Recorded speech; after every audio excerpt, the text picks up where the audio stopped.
when I put in the chat when he said something, and I remember looking at obviously you and JJ, and I was just like, all of us had the same face when he made. I can't remember even what it was about, but we all kind of just sat there and went, and then I put ...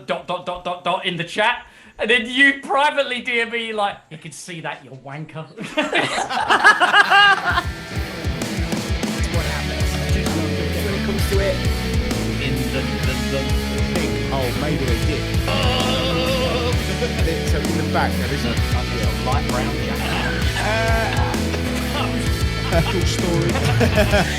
We're not the first. We definitely won't be the last. We'd like to welcome you. Not another conspiracy cast. Please don't put that in the thing, just in case he watches. I Fucking definitely hell. will put in the bit where it says, please don't put that in, because I've started every episode with you saying, please don't put that in. Sorry, go ahead. Ladies and gentlemen, boys and girls, children of all ages, welcome to another episode of Not Another Conspiracy Podcast with our special guest, Mr. Huxley from the Discord channel. And as usual, we have Dean Sauter in Michigan, and in York we have... What? JJ, sorry, I was blowing smoke into the camera to make it look like Stars in Huxley their would eyes. be like, tonight, Stars guys, in their I'm eyes. gonna be. Paul, I It apologise. was another one, wasn't he he? wasn't. No, he wasn't. It ruined it. It fucked him, and he wasn't one. I always thought Yeah. he was. He I feel wasn't. bad No. now. No. But anyway, And if you're asking all the way what from are we referring to? Yes, nonces. yes, nonsense. He But wasn't all the way from Nonceville himself, Ben Mills from Southend-on-Sea. Everybody. Hi, The one that does most of the legwork. Hux, where are you from? Speaking of legwork. The Isle of Wight. It's my Oh! He's not far away. Well, JJ's on the other side of the fucking It's world. a long but- way from JJ. I love Is the Isle that of Wight. flat? Is the Isle of Wight flat? It is on a plane. I like that. Harry, it just... It is very Oh, not an long. aeroplane, just to clarify. No, you can get a boat there if you want. Yeah, Hooks is in first class. Where in He's the just Isle pulled of his Wight? curtain across. I'm on the Costa del Ventnor, so I get to see the beautiful south side of the island and just see. It's just sea. It's beautiful. Oh, that's very nice. I like cows. Is my favourite part of Isle of Wight. Yep, I was just about to say cows as well. Cows is the best My mum bit. lives in Cowes. That's where It's I the grew up. coolest Went to Cowes part. High School. What can I say? Oh, really? Oh, yeah.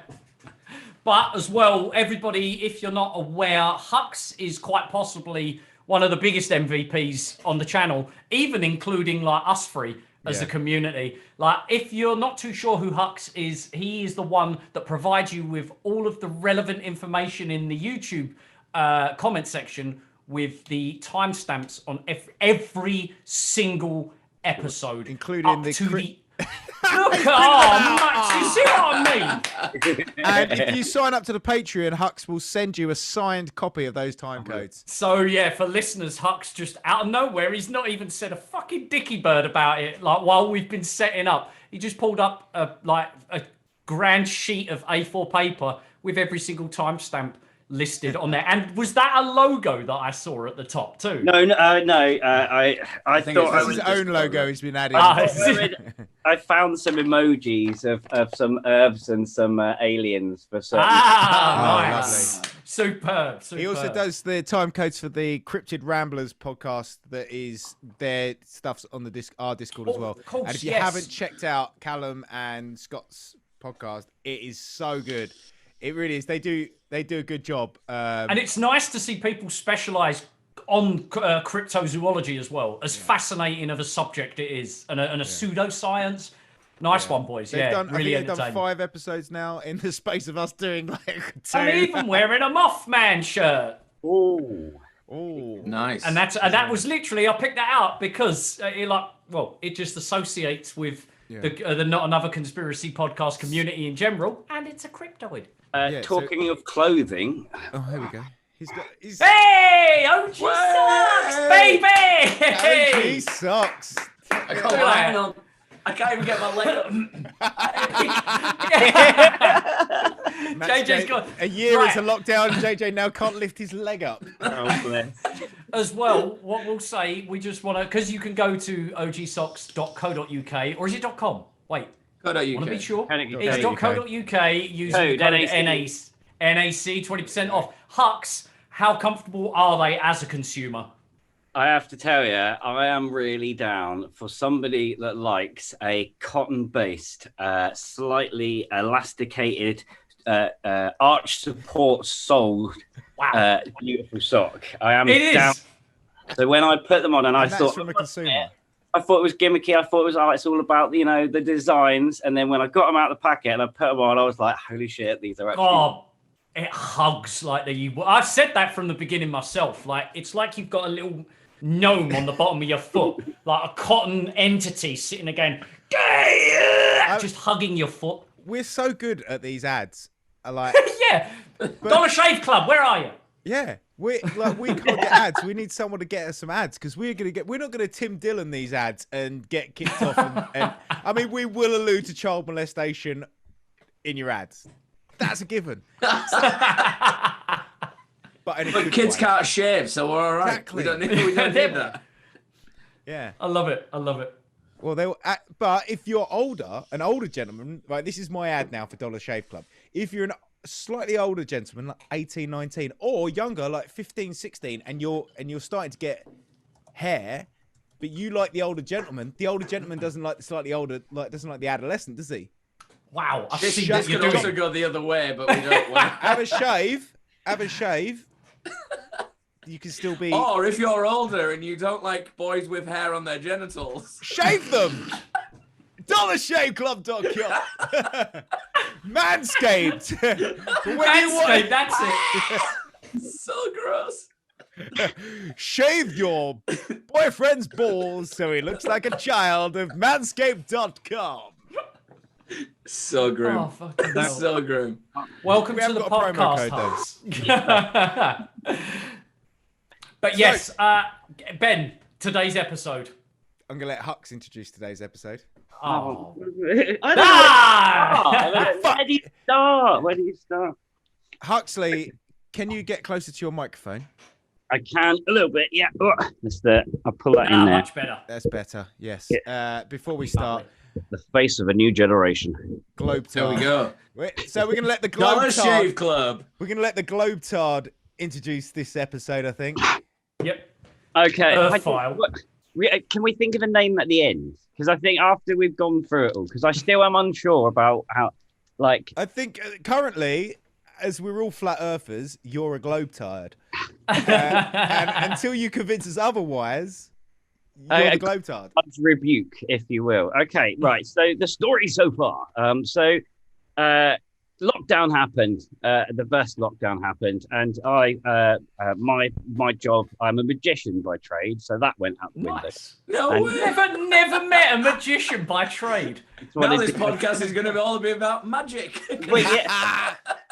No, I don't, because I haven't got anything to hand right now. But anyway, I'll see what I can Dove do. flies before the out of end. nowhere. Before you go, I'll see what I can do. Right. Okay. So, my second job, I work part time in a post room, and so I'm a bit like an elf. I get Santa's orders. I make the little toys. I package them up and wrap them and put them into big sacks. And work for a slightly tubby man with a beautiful beard who giggles a lot. So it's an elf's job, And I love a good conspiracy, and so I happened to type in literally the word conspiracy. And found really, and I think I was even looking at conspiracies and long 20-minute video plus, because I just wanted something to listen to whilst I was doing the work and stuff. And I stumbled, and I'm pretty sure I stumbled on the first one. I think it was Paul is Dead, and I was like, I know this conspiracy, and it resonated. SEO. That's SEO, that is, guys. Yeah. Good SEO. Old school, and it resonated with me for several reasons, because I love a good conspiracy, and this one specifically was told to me we often went around with mates, and we'd have cups of tea, and we'd have afternoons where we just gather together, literally sort of 9 or 10 of us around a cup of table with a cup of tea, all arguing or putting our fingers on our noses to decide on who's going to go and make the cups of tea. And my mate Radish came in, and he was chatting about something. Radish. He's a legend. Do you have a And red face? sometimes he does, yeah. And he said something about the Beatles rumor Paul is dead, and I was like, no, John is dead. Like, and he was like, no, Paul is dead, and I was like, what are you talking about? John got like assassinated, John Lennon, and he went, do you not know this? Tap tap tap tap, and brought up like Paul is dead, and I literally ran through it, and they sat in awe watching me take in this conspiracy for the first time. Oh my God, have you guys heard about this? This is the link. And so, and I love it because it is a weird one. I think personally, it's a bit too far fetched. But Save that for another episode. There's plenty more. But yeah, Can't debunk all of our episodes. No, I'm not going to debunk it. No, but I think the idea of if you knew that there was a conspiracy going around about you boys, you would play up on it. So I love that theory. I love that. Yeah. Okay, so cut to episode 14. I think your podcast, something like that. You've had a few. We've covered a few conspiracies across the way. Right, yeah. And you had your first special guest for a New Year's special, Mr. David Weiss. And he was like, guy. come on here to sell. You didn't say doctor, scientist, actual professional man, David Weiss. Professional man. Right. So you told us all in the Discord, and we were there. And you said there's a guy coming on. He's going to spiel the spiel about flat Earth, and like there was a lot of ups and downs. People were, what's the point? And I was very much not in that camp. I was like, yeah, I looked a little bit into this, but I'd like to understand what it is where they can come out with these outlandish claims. So I was quite interested. Outlandish. But... Come on. A bit.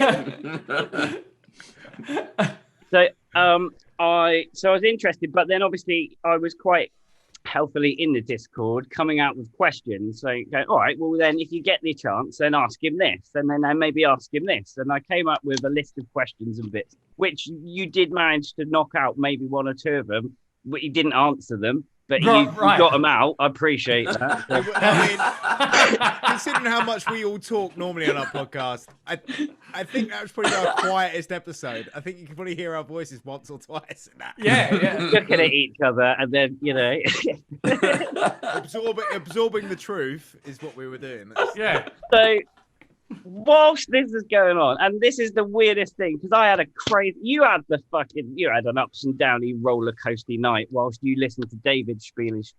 I was sat in my kitchen looking at my phone, right, because you guys were putting shit on the Discord server going, well, 1 out of 3 of us is now a flat earther, and I'm going, what the fuck has he said? Like, is there some kind of amazing evidence? And then like, ... Now 2 out of 3 of us. Oh my God. This guy has got the fucking Rosetta Stone of fucking flat Earth, and he has literally shown it to you guys, and then that's 3 out of 3, and oh my God, I'm losing my shit. Okay, so before we get into Huxley talking about his rebuke of David Weiss, how many of us are actually flat earthers? No. Yeah, I'm not like 100% a flat earther, but I'm definitely more about the outside. What he referred to as the outside. Yeah, I'm into that. That's what I'm into. And it's not because I'm choosing to ignore that the earth is flat. I'm choosing to ignore that the way that we acknowledge our reality. I'm not saying the earth is flat. I'm not saying it's a shape of any sort, because I genuinely, like I said, I don't give a fuck. I don't care whether it's flat or fucking oval or like internal. It's an I don't ellipsis. care if it's like a or it's like a halo as well. Yeah. It's just like, I don't care, but I'm very interested in that outside part. And I think that's why he left it to last, because he was very much like, but think about this theory. What about this? So everyone forgets about flat earth. Who gives a fuck about it? It's all about He's now talking about, interdimensional outside fucking earth life and shit like that. Extraterrestrials and stuff. Yeah, but what did he call them? He was like, he didn't.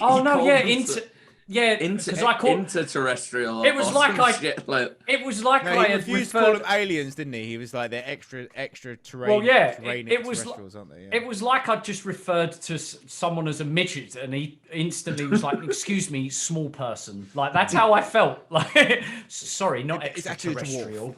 Call them round here. But it was as well, that end segment, like JJ was saying, he was more intrigued about the outside elements. And then when he started tapping into the idea of like interdimensional beings in from a different dimension that we can't see, that obviously perked my ears up. And as JJ said, we could be living inside a fucking peanut for all I care. That shit just interdimensional 4D shit and beings that are 4D and that we can't see because we're 3D. Like that shit is where I'm like, okay, I'm listening even more. So and that's where the numbers were coming from. One of the main things that I was really interested in was that, so we've spent all our times as humans, like not all our time, but most of the time presuming in our lifetime that the earth is round. Sure. So to me, the idea that, there's many other planets is like the idea that there's loads of marbles on a flat plane or loads of marbles on a flat bench. Whereas he simplified it down and just went, there is no marbles, it's just a flat bench. And the flat bench could go on for billions of fucking miles. Could be the longest bench you've ever seen. Yeah, exactly. Yeah. It makes it easier to comprehend. Like I admired his kind of the balls of him. And I really liked the idea of the infinite plane, and then over the wall is more and more and more. But I just can't believe the Earth is flat. And I know we're gonna get so much shit for this episode from the flat Earth. From all the people that subscribed and commented. We totally respect David, and even though Hux is about to rip him a new one, I respect him. I respected how he approached it, how he was quite open to criticism, and I really like the idea of the infinite, like we're just in one pod. It's timeless, yeah. It's like the inside of a tree. The rings just go out and out and out and out. And sort of but in reality, my reality, I still think that the world we see around us is purely a simulation of our own consciousness. Yeah. Because the world is so fucked, and because it's such a strange place, we can't comprehend the reality. So we've built this simulation type thing around us, and our conscious only shows us the stuff we want to see. And I think that is more what his flat earth thing felt like to me. Comes from. Yeah. It felt more like this is the reality that we just built, this globe reality, but the reality is far more scary. I didn't get that, but like, even we shouldn't be talking about this really. I didn't get that. I got more of the fact that he was talking about, what I felt he was talking about was, if they'll hide one thing from you, what else would they hide from you? That was the kind of questioning that I got from it, because Ben just said there, oh, well, you said about the trees, Dean, but then the trees do have many things going outwards. Like a tree grows outwards, but it also grows taller. And so branches, but if you're just that little thing at the bottom and you're constantly looking up, you always want to know. Whereas if whoever is in control of all this just goes, you don't have a fucking chance of getting up there, boy. Let's just tell you that the earth is flat, and then you don't have to worry about anything else. So I started to think maybe the flat earthers are the ones who are being controlled by the system. Because if you believe that the earth is flat and you can only travel in miles and you can't travel in dimensions or levels, you would then be like, well, the earth's flat. I'm not, unless I grow, very tall or get very fast. I'm not going anywhere. Yeah, they're believing that there is nothing else. Like they go, no, there is no universe, there's no space, because the earth is flat and it's all made up. But that's probably why they invented probably why they invented that fucking system where it just keeps getting bigger and bigger, like a map on a computer game, like a DLC, like you said. Right, Hux. Yeah. Sorry, Hux.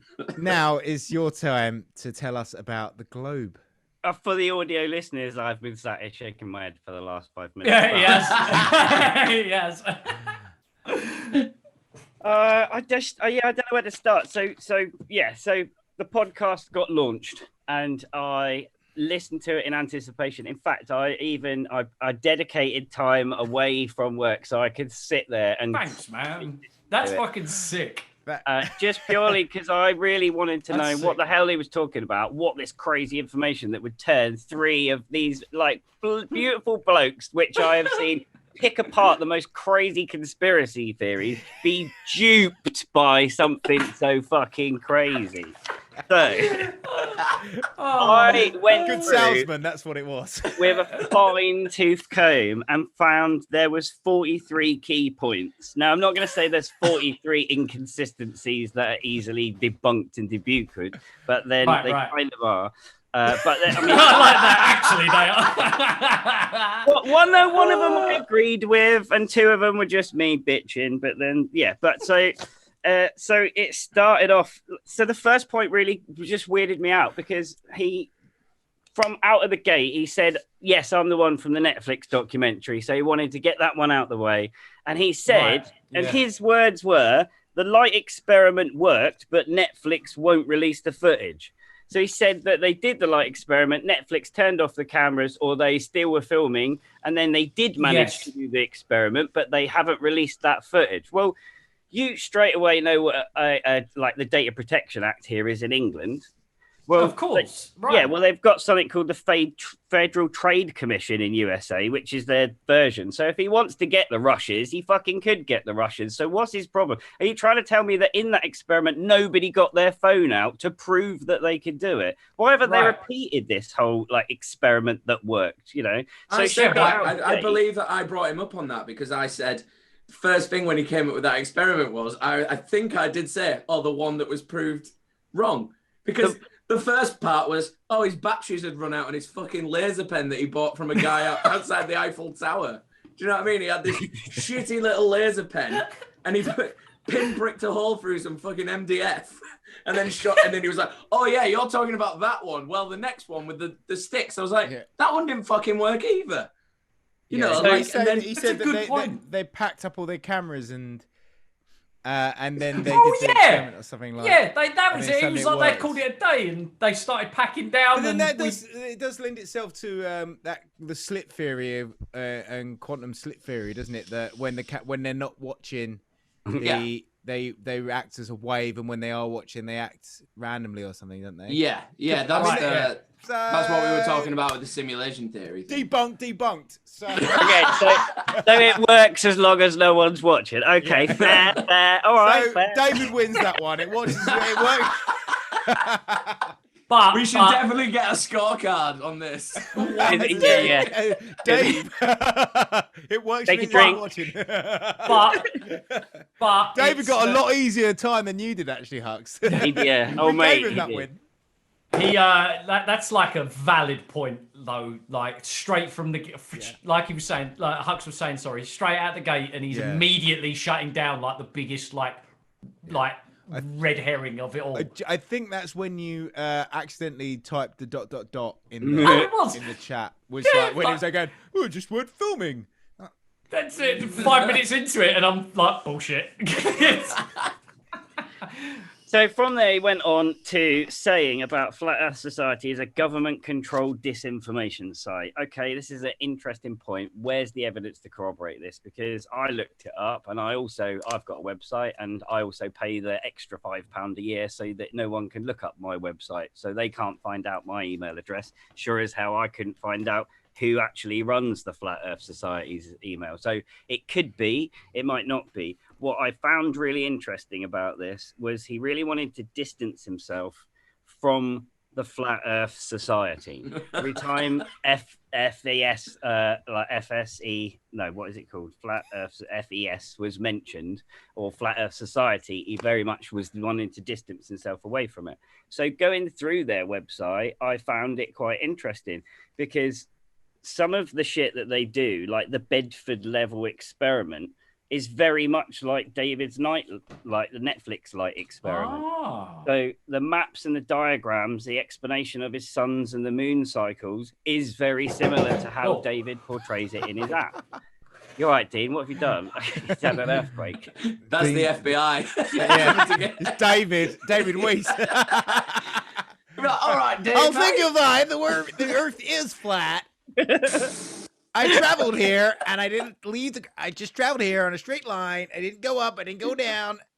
No, but yeah, like the distancing of the flat Earth thing was crazy though, because he did say like that I've got nothing to do with those guys, but they're not. Yeah, they are quite similar.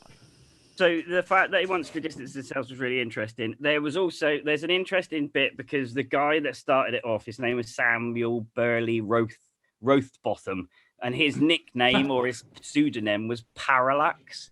Now, this has come up with you, Dean, like somewhere along the lines in one of the conspiracies we've talked about before, parallax has come up. Weirdly, parallax, so if you put your finger in front of your face, pointing upwards, and you close your right eye and you look at something sort of behind your finger, and then you close your left eye and look at something behind your finger, and you'll see your finger moves. That's parallax. So it's the distance between 2 points looking at the same object. So if you, for instance, well, I'll talk about it in a bit, but one of the things that a guy did was him and his mate took photographs of the ISS as it shot in front of the moon.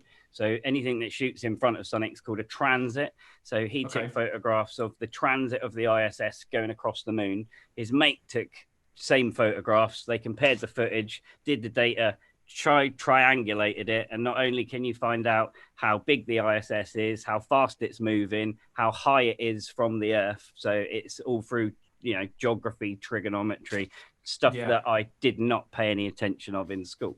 So, it's funny because that's one of the first things that you mentioned in the chat was the parallax thing. Because I remember thinking, because when you do look at things like at a shorter distance, the parallax is quite obvious, whereas when you look at it further away, it's not. But then obviously on a grand scheme of things, it's different. Obviously when you're talking about more gigantic scales, I guess. Yeah. But then again, parallax theorem or whatever would still be the same if the Earth was flat. Am I not correct? I think that was one. It was his pen name. So the guy that started off the astronomy, his nickname or he signed stuff parallax. But the Zetetic Astronomy Guide, which is, we're talking 1881, a 430 page booklet, is where you will find nearly all of the bases from these flat Earth theories. If you go back and you go through history to like who come up with this and who come up with that, that's where you'll find that all of those points will start originating from. So if you have a look at that and have a read through it, some of it is interesting, most of it inaccurate, but that's by the way. But when was that produced? That thing? The pamphlet.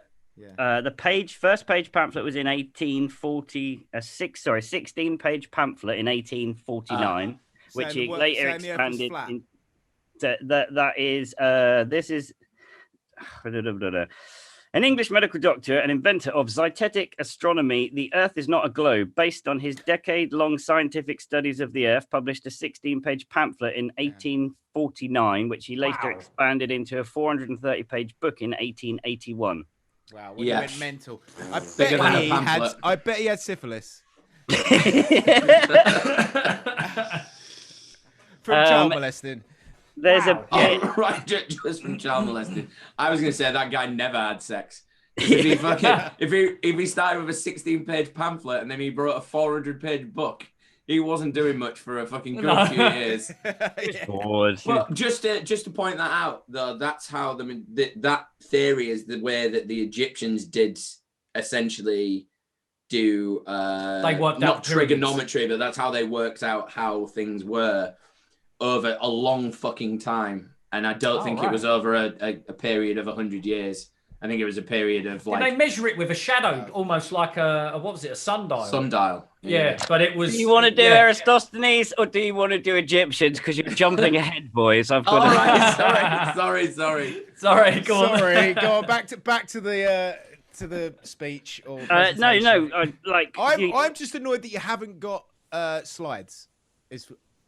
Don't, because I have because David had slides. So let's put another win on David. David right, had slides. I tried to set the slides up, right, and it is that what that backdrop is behind you?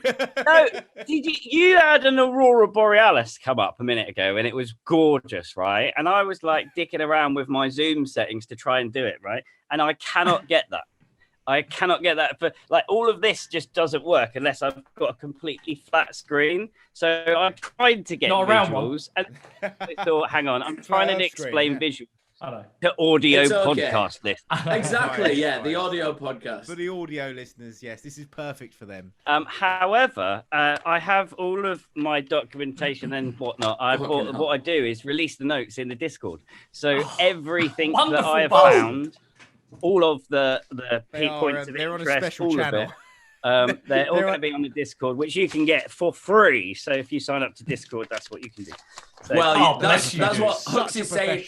Hux He's is saying now you can professional. get it for free, but actually you have to subscribe to the 4th tier of the podcast, which Hux does receive 10% of. So, and it's £50 a month.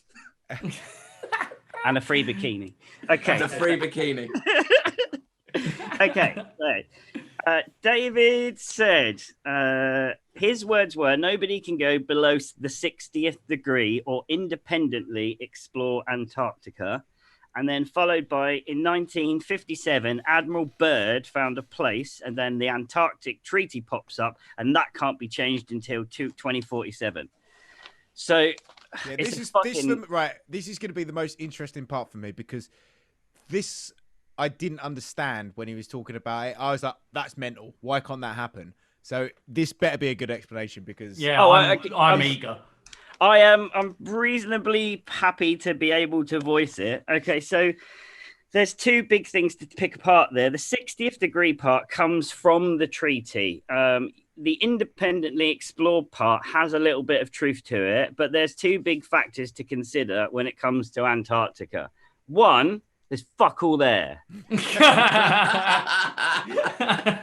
Says you. Well, Mr. Debunker. What I mean by that is, in regards to infrastructure, hospitals, like RNLI, fucking safety. No lifeboats. You know, like shit to sort you out if you end up in the shit, right? So, limited medical facilities, no backup. If you want to know what it's like to live in Antarctica, I found an amazing 15-minute YouTube video, which I'm going to put the links in the Discord bits. And it goes through the entirety of why it's such a ball ache. There's between 3 and 6 months of the year that you can go out there. And that's between November and around February. And a lot of the people that go out there, they don't really... They die. So the penguins eat them. But do penguins taste good? No one talks about this. No one knows. And if we go to Antarctica on our flat Earth trip, which if you sign up to tier 28, fund it. Tier 5, it's up there. If you get tier 5, we're gonna go. We're gonna go. Either that or Disneyland. We don't know. Well, I've had reservations about that whole Antarctic trip. I will go if it's in the middle of them months, right? And we're flying in, taking photos next to the pole, and flying the fuck out. Because, right, after reading these stories and watching these videos, man, penguin barbecue, mate.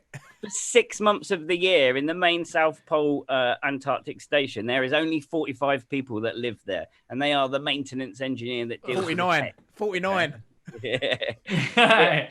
There's one doctor, and everyone has to have psych evaluations, especially the doctor, like two psych evaluations. That sounds fucking horrible. I want to go there and test them.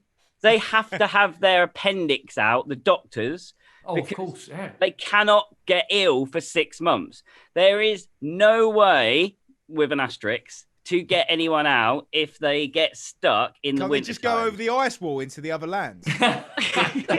Shut up. So if someone was to get ill and they needed treatment, and it's only been attempted, so I don't know whether it's succeeded, but it's been attempted 3 times, right? They have to go up to a Canadian company that deals with 2-seater planes.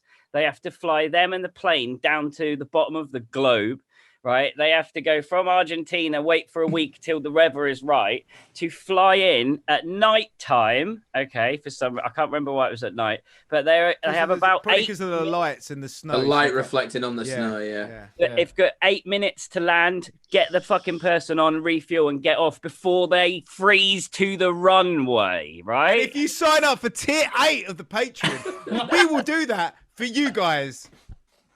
We will hijack a small aircraft from Southend bloody airport.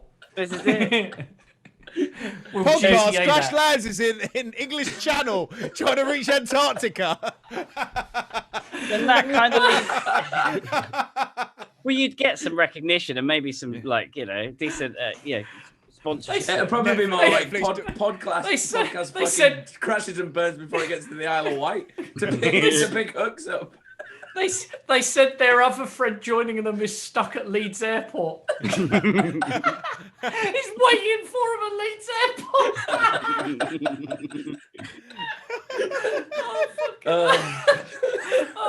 Yeah.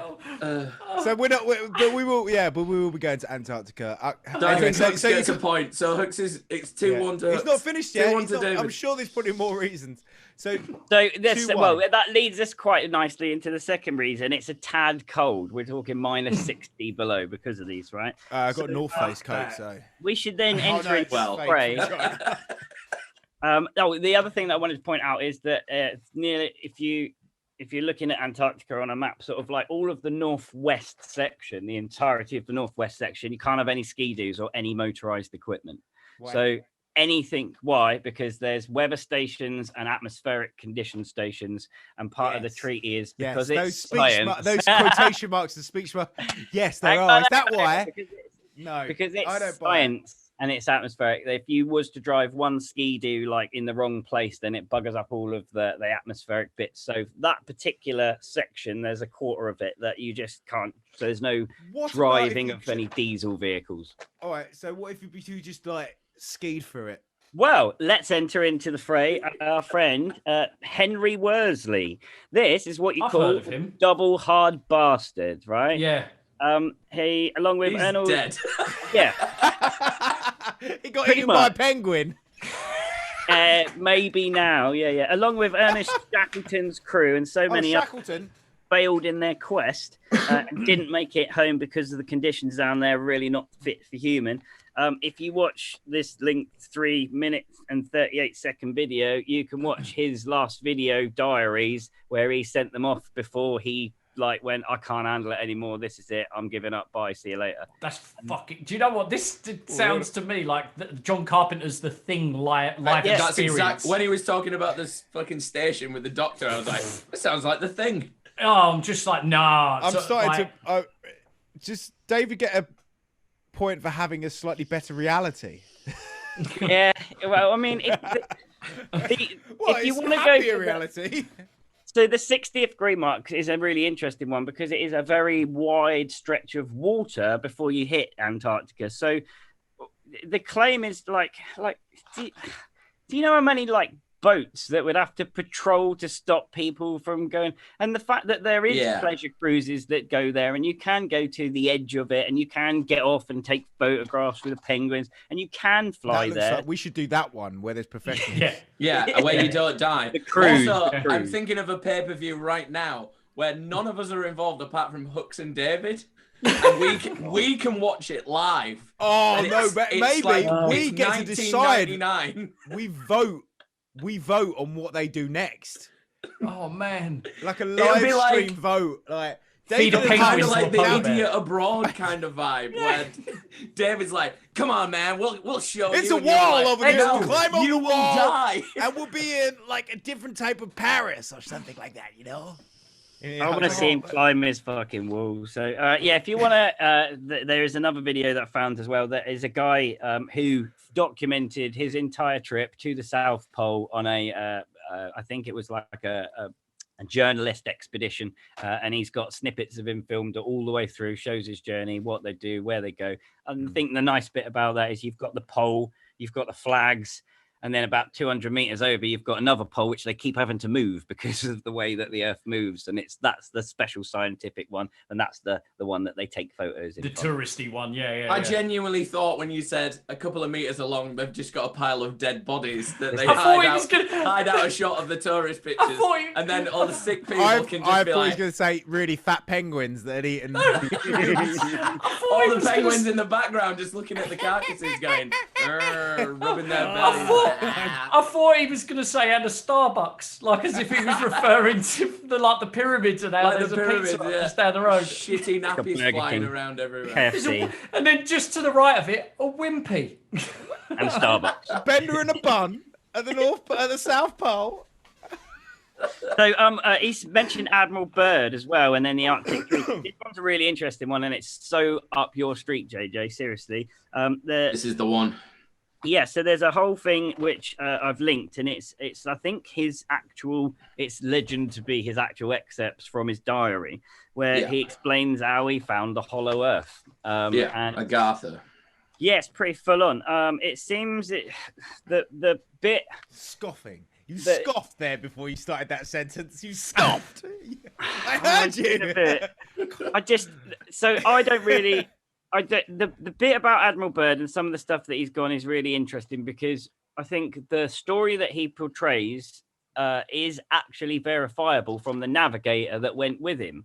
But no, the navigator's never said anything, and it's fabled that is his diary. But how, could it be a joke diary? Could it be somebody else's diary that's been pawned off as Admiral Byrd's? Regardless, it's a fucking weird story, and it's worth a sort of read. Just to quickly into Admiral Byrd.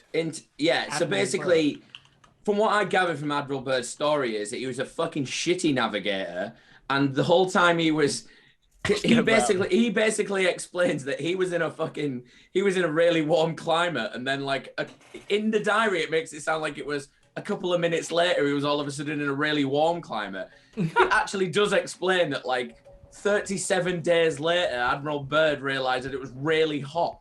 Because basically what he'd done is he'd gone round this, from what I've gathered, he's kind of gone up and then kind of gone round the side and then gone back to where it's hot again. But in the fucking, and it even shows you his map, and his map is a flat map because that's how navigators draw maps. They draw them as a flat plane, and then we've simulated it into a circle or a and he didn't think to put that method. But that's how all navigators start their maps. Up until I started researching this, you start a new map every day. You used to anyway. You used to start a new map every day from where you were not docked, but where you were stopped. Never knew that. So you would start a new map, and over time, this guy's obviously gone so fucking mental that he's done that many stops that he's forgot where the fuck he started, and he's just gone back round. And he's like, "Fucking hell, it's freezing!" And he's woken up going, "What's that on the horizon? Oh, it's an iceberg. No, it's a hollow Earth." And yeah, it's fucking weird. Yeah, that's crazy. There's interviews with him on not on YouTube, not recent interviews, obviously, because he's dead. But there is like a Michael Parkinson kind of interview, and he's just sat there and he's just casually smoking, and he doesn't look like a nutter, and he is talking about it. It's a really strange. I mean, he's old as fuck, but however old. The Nazis and the UFOs and the. No, but I hope that's what you're going to tell us about. Oh, that's in this document thing. I say it's well up your street. I wasn't going to go into it sort of too much, but it's a Nazis and UFOs, JJ's favourite things. Yeah, this is it. So you've got the timing of it as well. 1947 and the way that the treaty was firmed was also. I was quite surprised that David didn't throw in the Roswell crash, the CIA formation, because these are all things that happened within and around that year. I mean, it was a crazy year for stuff happening. And the Arctic Treaty is a science-based treaty. If you want to know about it, the entirety of the treaty, I've put the links again in the Discord. And it's an interesting point.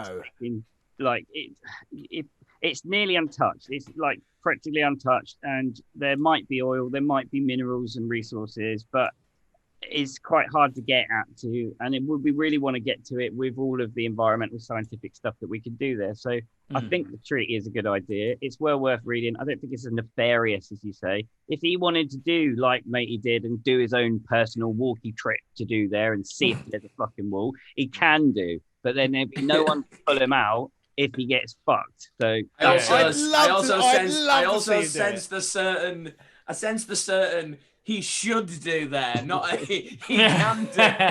No, the issue's the fact that you can't go down there. No one can go down there. And it's like, you can get a job there. Christ, there's a dude who got a job in the Navy recently and put his article online because he couldn't get out of the Navy because he signed up to prove that there is a flat Earth. He charted everywhere that his submarine or his aircraft carrier was going, realised that it's not flat. Now he can't get out the Navy and he's pissed off. That's such a not the I onion. think I'm on going onto the scoreboard there. I think that's another point for Huxley. Is it 2-2 now? now? That Is it 2-all? 2-2, yeah. 2-2. Ooh. Flat Earth, beware! And that was page 1 of the 500-page dossier. Yeah. Dean asked specifically for this to be a 2-hour or less episode. Well, no. If I have to depart, I have to depart. But we'll continue nevertheless.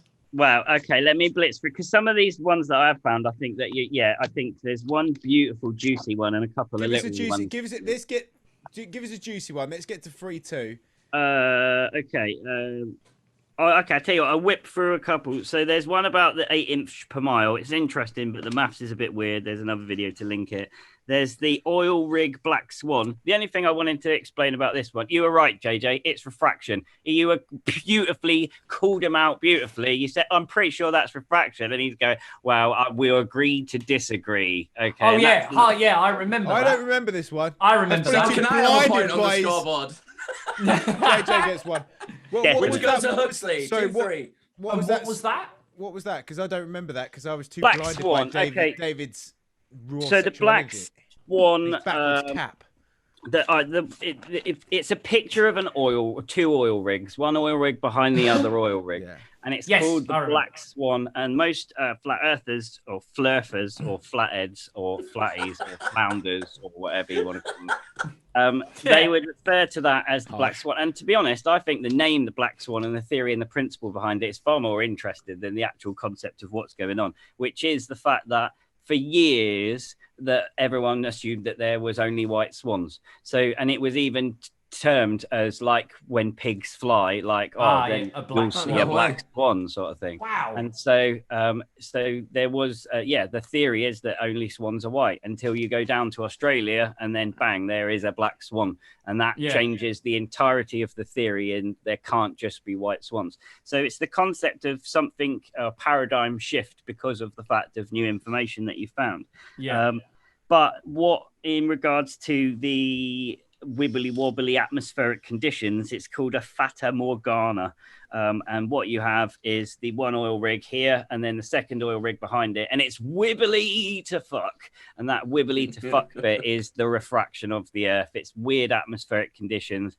It's very hard to repeat, so if you wanted to go out there and do it again, it's difficult to do that unless you've got the right thing. A bit like that floaty ship that was down in Cornwall recently. Do you see photos of that? Just weird. There's a weird one, isn't there, where it was like a bit of a Christian movement where they were saying that they could see the gods, but it was just the light reflecting off the ocean onto the clouds. Oh right, it was so perfect that there was no other conditions that day that would affect the way that looked. So it literally did look like there was a city in the sky, which was amazing. But was that 4-2 now? It's still scoring. I think it's 2-4. 2-4. There was a bit which you guys can go into if you want to, and it was the explanation in regards to gravity versus centripetal force. So that's the spinning. Oh yeah, this annoyed me because he made me feel like an idiot. But no, I was like, wait a minute, no, like it does pull you in. Yeah, it does. The way that but. So basically, the Earth is so fucking massive, it's very difficult to to contemplate that kind of you're talking gravity, which held you down onto it, as opposed to centripetal force, which does fly things off, which you would do. Like, it's talking about two different things. But again, found it beautiful. Breakdown stuff. Have a look in the Discords, and then the information. It's to do with mass. Yeah, so it's to do with the mass of it's to do with mass versus speed. We are so finite. We're so tiny and insignificant. Mass versus speed is irrelevant. Yeah, you get an ant on your hand and you can do that, and it doesn't. Yeah, we'll stick to it. It sticks to your hand. I think it got like nice for instance, like the fact that if you was to spin a metal disc and it was globe and it was supposed to like fly things off, there's going to be like microbes on that aren't going to necessarily go.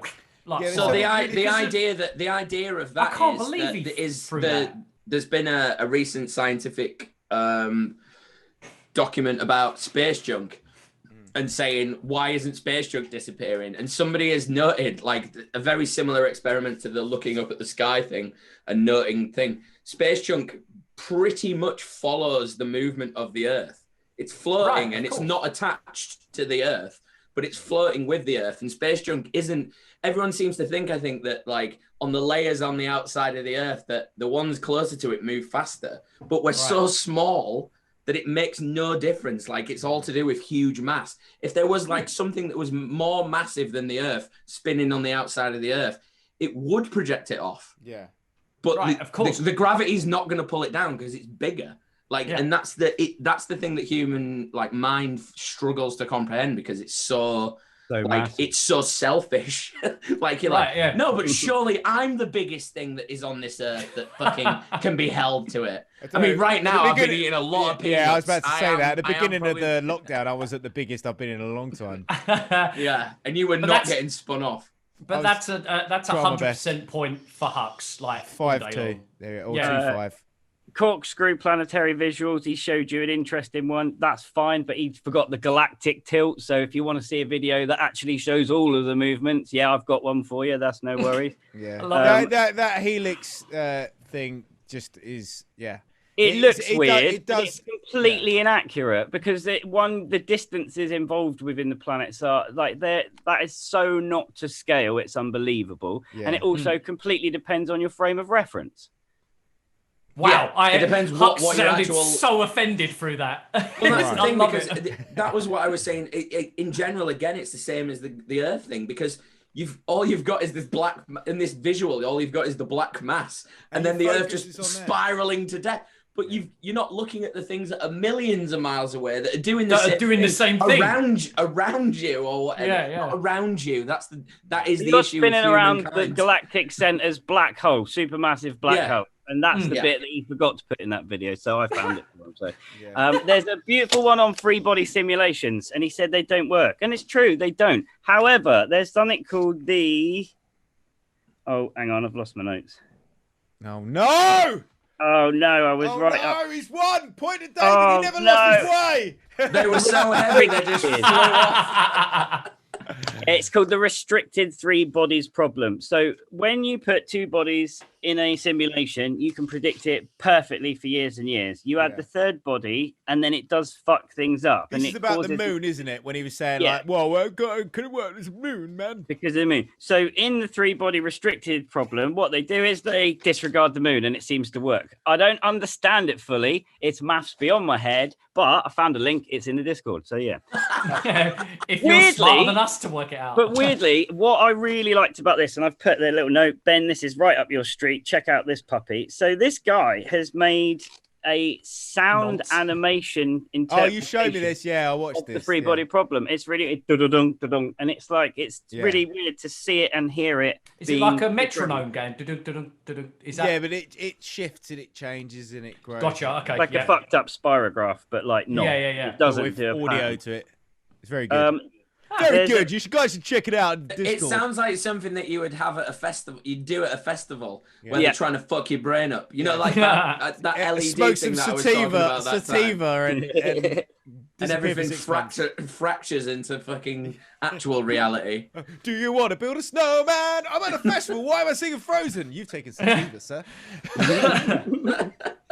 Wow, can I have some there's more? a beautiful one about the moon and why it is the way that it is, from a fella called Professor Dave. Professor Dave was one of the blokes that had a little. Dave Weiss. I know him from down the pub. Well, no, on David Weiss's app, he had a list of videos and things that you could click on.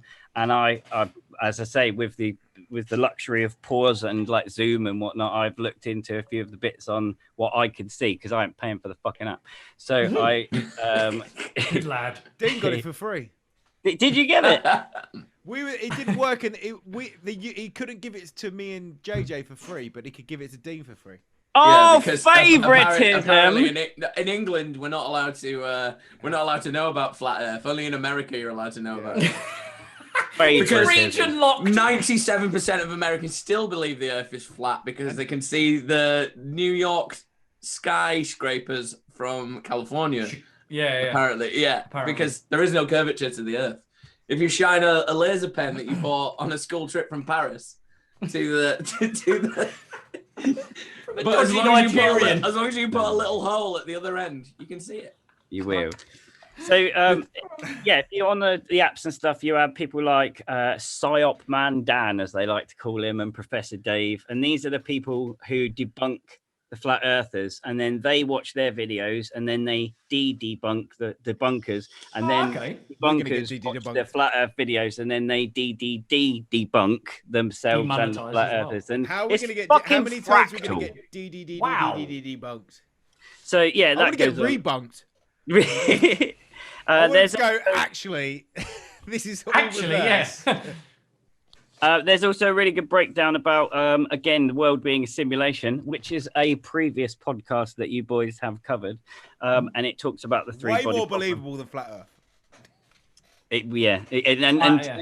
I will definitely agree and attest to that as well, because there's elements about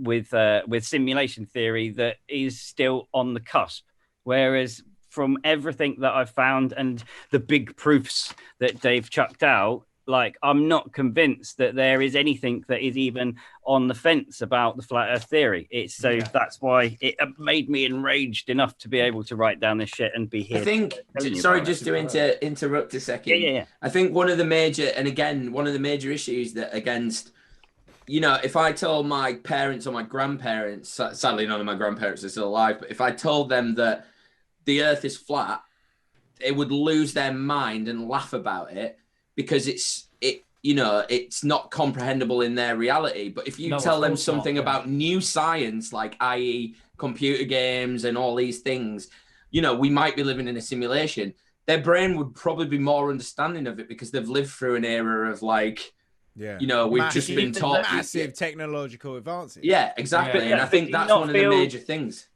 But you not feel that the way of thinking and the psychology goes with the technology at the time. So, for instance, all of Freud and shit and all of that was all about pressure, and because the technology at the time was all steam pressure. Now we're in a digital age; it's all about digital stuff. So it seems to be the thing that you think of because that's the most advanced thing we could think about. Yeah, and that's where people can confuse people. That's where I feel that, not going into it now, but that's where I feel like people like Neil deGrasse Tyson, he gets his vantage point because he goes, oh, well, I'm a scientist and I've been learning it for many years before this new science. Like he doesn't really know about it because he's dedicated his whole life to the outside sciences, the things that he can see and the things that he understands. Whereas you've got nerds who are like still so obsessed with these sciences that they're willing to just go, I don't know what it is. But in 20 years, 30 years time, those nerds will be going, I tell you what, you don't fucking know anything about it because I know about it. And that's the problem with all science in general. And I think that's why we get stuck in these ideas. As scientists, these pseudosciences. Everyone thinks that science is just pure, but there's so much ego in science that people don't want to admit when they're wrong, especially scientists. It's like a lot of people with a lot of politics in the US over here. Like they choose not to believe anything that comes out of like that Dr. Fauci's mouth.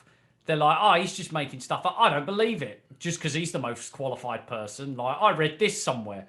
It's crazy how people are almost immediately turning on science. Yeah, exactly. It always it's like, was it hypernormalization? And I'll bring it up. I haven't brought it up for ages. He loves Adam Curtis. I love Adam Curtis, but I do. But then science did something completely different. That is Adam Curtis all over. Do you think something else happened that nobody was expecting? It's a majority, like, I find with anything, it's an ego thing. Like not growing up in the tattoo industry, but like being for tattooing for so long, you've still got old guys who are shit at tattooing telling you that their tattoos are better than yours, and you're like, are you fucking blind? Like, can you not see? Like, tattooing is just tattooing. It is there on a piece of paper, on a piece of skin or whatever. Anyone, if you ask 50 people, 49 of them will say that tattoo's better than your tattoo. Yeah. But because they know better and they know their had years of experience. Yeah, and then it just comes down to, yeah, well, that might be true, but I was there in the heyday. I made you. And it's just like, all right, cool. So you as a scientist, like, let's say going back onto the scientist thing, you as a scientist aren't willing to accept a new theory because you believe that you created the theory in the first place. So if you say it's wrong, it's wrong. That's not true. Like, you fell behind, mate. You're dead. You're dying. Your era is dying. Like, and I feel this is the weird thing for me about flat Earth. Because flat Earth has always, I'm sure you're probably going to get onto it, or you probably have touched on it, but flat Earth has always referred to the fact that we believed the Earth was flat for such a long time, and then we went back to the globe theory. Because we believed it was a globe, and then we were told it was flat, and then we believed it was a globe again. So like, that brings me on to my next point that David brought up, which was the woman who claimed that she was taught at school. Okay, hang on. Oh, the Ukrainian woman. Yeah, the Ukrainian woman. Well, you don't have to go to it right now, Hux. Like, if it's later in the, you go fucking wild. Well, this is the thing. I mean, like, there's 43 key points that it went through, and I've made notes in regards to everyone. I mean, I've highlighted the ones that I think are most important because obviously timescales, and there's a few which I genuinely think that you'll love and I will piss yourself about. Let's get some lovely ones in there. Ones that we're going to go, that's amazing, I love you. Let's get some of them in. That's another episode of That's Amazing. Is that a Far Show reference? It is. Zing. Sorry, Hux. I had to throw that in. I love a Far Show, mate. Hell yeah. Yeah, there it is. DVD. Do you remember them? Flat Earth, mate. This week, I will be mostly consuming Flat Earth YouTube videos. Jesse's diets. I love him. This week, I have been hungry. Okay, so is great. I've got a good one, but before I go on to the good one, there was two quick ones that I wanted to. Constellations are exactly the same after years of movement. That's bollocks. Edmund Halley would completely disagree because that's how he based his elements and working out from 2,000-year-old star charts that the stars are not the same. So when he started seeing comets in the sky, had the comet named after him, he was basing his facts off the sense of that statement is completely factually inaccurate. So, like, again, I found a beautiful video. You can go check it out. Whoa, that's like... That's to me... I heard all that. It's so good. Brilliant. I never knew that. That's a 30-yard screamer. I never knew that. That's me being ignorant, I guess. But I thought they were in the some of these statements, like, again, like, I wanted to understand what was being said verbatim, and I wanted to understand where he could possibly come up with some kind of crazy thought process for that. And you can understand, if they're not the same because they don't look the same, and you've been out there and they're the same, and the Big Dipper looks the same, and it's like, yeah, cool, but that's not how it works. And if you want to go and do your research, like he says, go out and do your well, I did my fucking research and start to move. So what are you going to do? That the flat Earth community or the following that we got from the David episode do listen to this. Hi. They do listen to this and they don't switch off and they do go, okay, they've done their research. They give it the chance. Come at me in the Discord server. I think maybe we'll quickly re-record an intro to this to say, look, we did do our research. Well, Hux did our research. But but they need to come. I was going to say, I'll put a disclaimer that these are my views. I've come up with all of these thoughts and theories. They're not associated with not another theory. conspiracy They theory. are. We are. They are connected in that sort of sense. But it like if you have umbrage with the things that I've said, come at me. Come and find me. Join the Discord. Sign come up for and the tell Patreon. me why I'm You've got wrong. umbrage, sign up for the Patreon. Put it in like terms where like people can understand it, and let's have a discussion about it. And like convince me, get me to onside your point and understand your point, and get my logical brain to go, actually, yeah, fair enough, you're right, and I will, because that's the other thing that David never did. He never turned around and say, if I'm wrong, I'll put my hands up and say I'm wrong. And I'll say that now. If it turns out the world is flat, I will turn around and I will make a fucking apology statement. Yeah. You're like, fucking love you, Hooks. But like as Ben said, a man of convictions. As Ben said, though, with don't say I'm a man of convictions. You're a man of conviction. With the people that we brought on from the last episode with David, the fact that we obviously, apparently, we were pretty good at giving him a floor to speak on. So I really hope those people are approaching this in the same manner that we approached David. I'd like to think they are. Because it would be great to get a discussion going, as Hux has mentioned. Yeah. It would be awesome because I love boxing matches, even if they're online through message boards. It's going to be time to not look at the comments, I think. Do you guys possibly feel, though, that I reckon the same in any kind of movement? A lot of the minds are probably at the lower end of 20s. They're all... minds who are still a bit scrambled from their teenage or way up who are like really, really bored. Like that's what I find with anything, and you basically have got the same opinion, I think, Hooks, as I have. Like you are happy to put your hands up and say, all right, I'm not, that's fine. Because you're probably very similar to all three of us that you're like, in most cases, I don't really care. Like we do this for a reason that we like, it's good to talk to people about stuff because if you don't talk about it, it's just good you to mash talk your to people brain. At the moment. At the moment. Hi guys. But it's one of them things. Like I think people genuinely just don't. They don't. A lot of people don't want to face reality, but a lot of people also don't really care about reality. So like. When I talk to people about conspiracy theories and stuff, most of them are just like, "Why are you so bothered about it?" And I'm just like, I'm just interested. I'm not bothered. I'm just interested by it. Yeah, you have no idea the amount of shit that I've got trying to talk to any of my friends about this subject, about the research that I've done, about the weird. I find that bananas. They don't want to know why you're bothering with your time, and it's like, well, one, I just feel as though. Magic's dried up, so this is all I'm doing. Yes, I've got nothing else going on. Guys, you did give him a good platform, and I think that it was really interesting, your podcast, because that was the other thing is, like, not only have I done this, there's 7.5 hours worth of YouTube videos and research bits and stuff that you can too look at and see where I got there, and I'll put the links in the Discord. But then I've also did a little bit of, like, hunting Dave down and seeing what was going on, and he's a slippery fish, and he's a clever little one because he kept saying, I can't stay too long, boys, so I'm going to have to wrap it off because I've got another podcast to go. He sure as hell has. He's been doing the rounds. He's been going on lots of different podcasts. And if you get to a point where people are just like open canvas, like open book, you tell me, David, he'll spiel it, and he'll keep spieling it with the point of going to his app. And if you start questioning, and you start coming out with like, well, hang on a minute, it isn't like that. His podcast seems to end very quickly. And it's like, I get it, but he doesn't seem to be able to justify his stuff. Any answer that you want, it's on his app. Like, he wants to spread the good I see what you're saying, yeah. He wants to get the information out, but the information's on his app.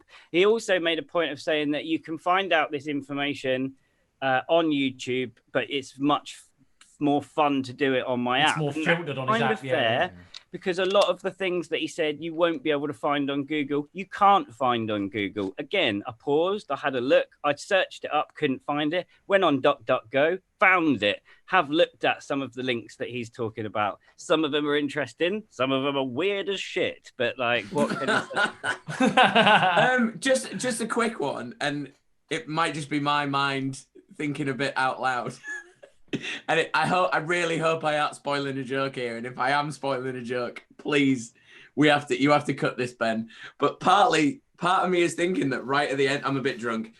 Right at the end, you're going to open your curtains and you're going to be in a spaceship, and it's just going to show a flat Earth in the background. I cut it if I've spilt this joke. Like, yeah, well, I don't know if I have spilt this joke. Open the curtain and it's got a flat Earth behind him, and it's all real. No, I meant you might have, because you made that setup of how you couldn't get your Zoom to look like that. I couldn't. This is a great setup. And then he's just going to open his curtains and it's a green screen, but it's just a flat Earth. Because that would be a David thing to do. I'm on my spaceship. I'm looking down. You can see it's clearly flat. That would have been amazing. Okay, so you wanted big point. Good one, big one. Okay, well, before we do the big one, there was buoyancy density, right?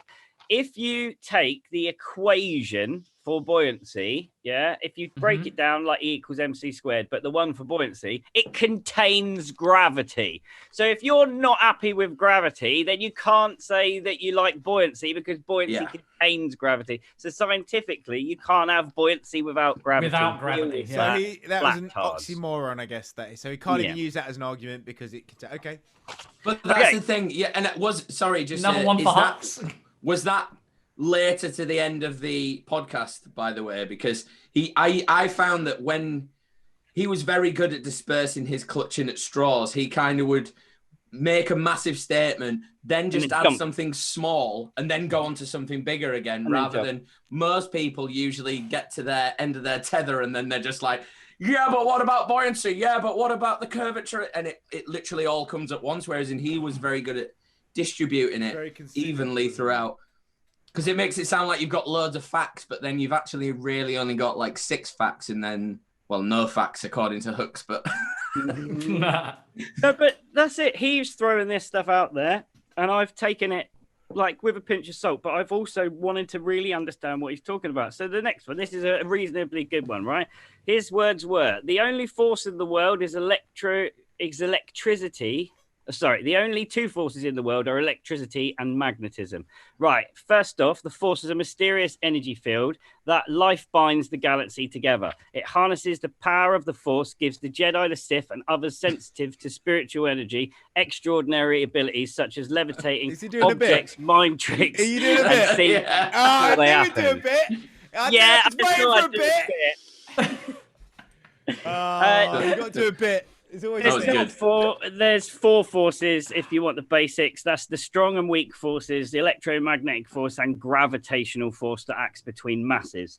You can look at things like Hooke's law, which talks about electromagnetic forces and the Pauli exclusion principle acting them to return an object to an equilibrium position. There's centrifugal forces, which are acceleration forces on a rotating frames of reference. You've got things like friction, which are the combining of electromagnetic forces. So all of them, it's just 4 basic functions in regards to forces. So there was another little bit about quantum mechanics and Isaac Newton. Don't get much friction with the new notes; they fly off. So this was about the time that he was starting. And this, for me, was where it got interesting, because he started talking more about spirituality than he did anything to do physical. Yeah. It started getting a bit.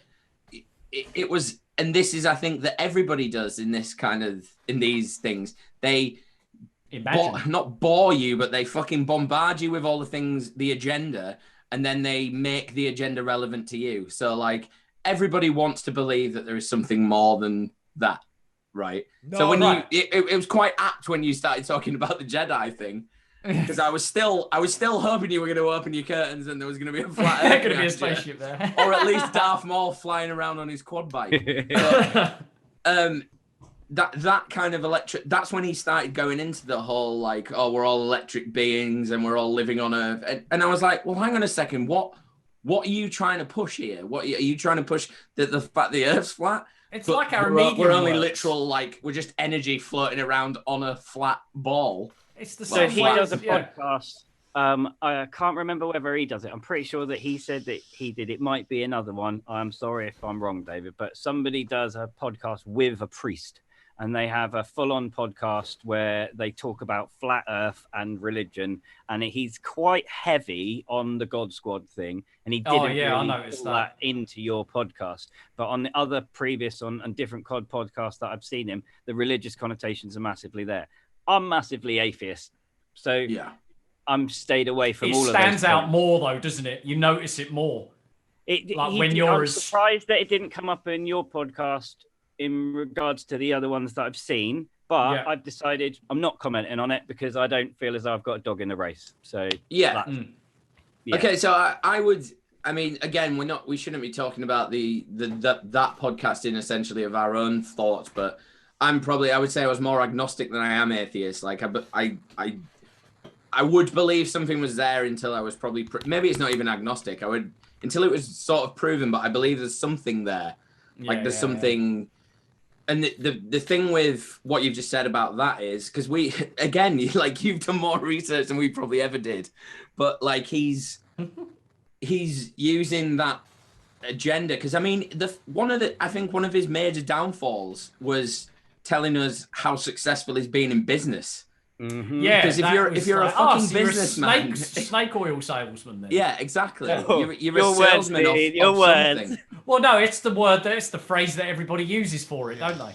Yeah. Well, that's it. If he's saying that he needs to get the word out, he's not doing this to line his own pockets. Then have your Patreon or have your Kickstarter account so you can get people to back whatever app you're trying to release, and then make it free because you're getting the good word out. You can't have it both ways. If you're selling a make-believe, he's a glorified library of a digital app base. And if he sold it as is, then I wouldn't have had so much umbrage about some of the bullshit statements he was coming out with. Let me get a good one because I found a really good one. Right? Okay. I love passion.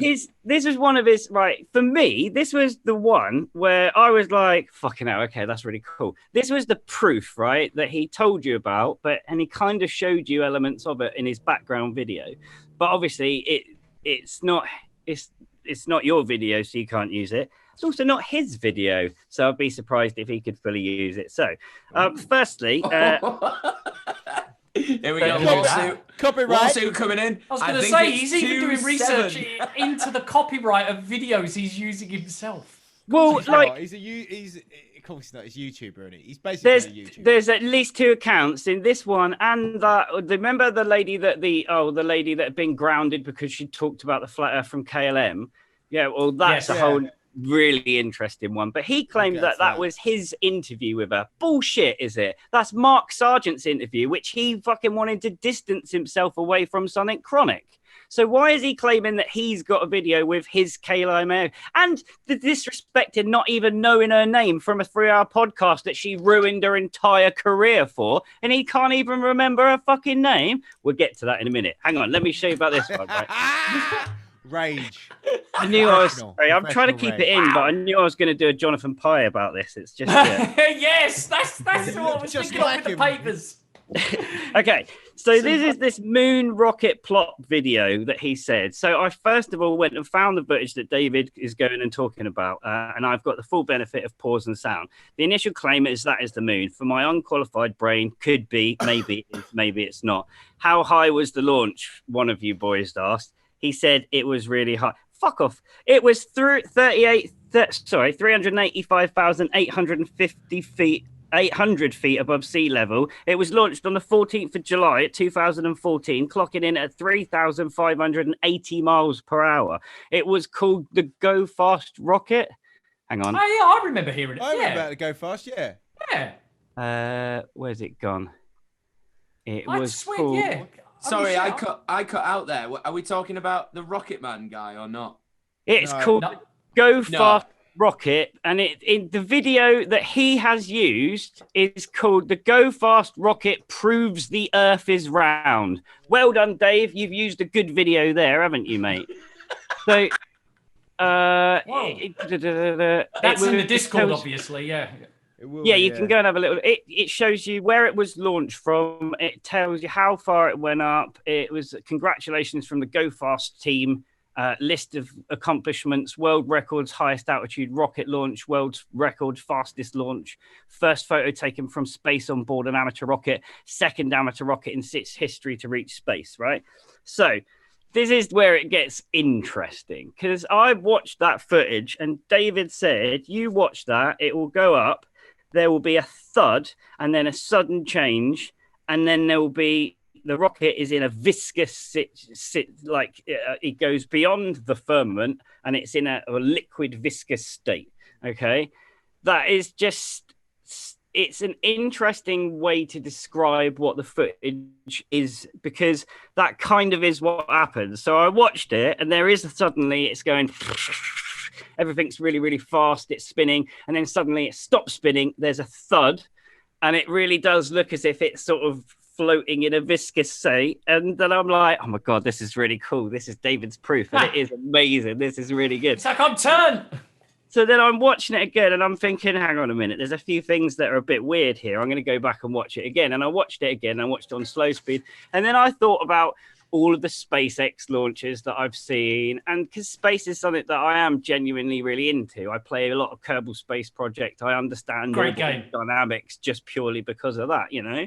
And the physics works. That's why the game works. Like the physics, it makes sense. So there's something called MECO. And if you watch the little on SpaceX, you'll see on the bottom, it'll tell you what's going on. And there's something called MECO, which is MECO, main engine cutoff. And that's where you're going, you're accelerating, and then suddenly they cut the engine off. So you suddenly go instantaneously. Yep. Yeah. So that explains why you get a thud and then a slight this still going up, but then it's also going to stop going up, and then it's going to turn, and then it's going to start coming back down, which is what stuff does. Like that's how science. You see it in cartoons when Wile E. Coyote fires himself on a rocket, and then it stops, and he does that. And then he goes like this. Oh! So the reason why that particular footage looks weird is because of the fact that it's spinning really fast and then it stops. Well, if you look at and find out about the Go Fast team, they had put gyros. They had rockets that were designed to spin, to create gyroscopic spin, to create stability for the rocket to go up. However, it's also designed to be the fastest and tallest rocket that takes the best snapshot. So they don't want a spinny caption like snapshot at the top of the spin. So they have got an anti-rocket. There's basically a bit that goes up and then fires to stop it from spinning. And to stabilize it. Yeah, they have that on all rockets. They have a reverse rocket to slow down you carrying on into a further projection than you need to be. They did it with the moon boomerang. So basically, they sent that rocket around the moon, I think it was Apollo 10 or something like that, and then they put a reverse thruster on it, and that was what caused the problem. The reverse thruster slowed them down to a point where I might be wrong. I don't think it was Apollo 10, but it slowed them down that much into the atmosphere. Yeah, it wasn't going to get them in there. And I mean, that's the same thing, but the outside one. Sorry.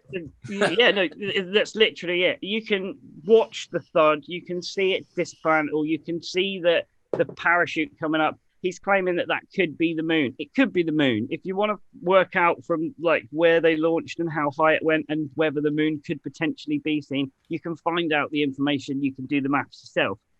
There's lots of information there, but also attached to that same video is 2 other rocket views.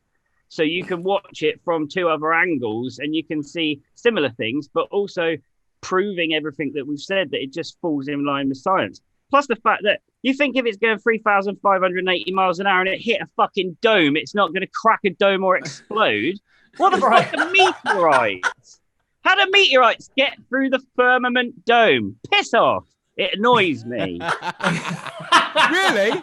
I couldn't tell. I really couldn't tell that it was annoying. I love everything. Can we just have you on to just debunk every podcast we've talked about? This would be amazing. We'll do a whole series. Because I think I'm the only one who believes them after every single one. I have not found if there's bits where you guys have said stuff and I've found even anything that disproves it, there has been no way, shape, or I put the information in the Discord and we end up having a chat about it. There's not been a podcast where I've sat there shouting at the TV screen, going, "What the fuck is going on?" What, even the Warrens?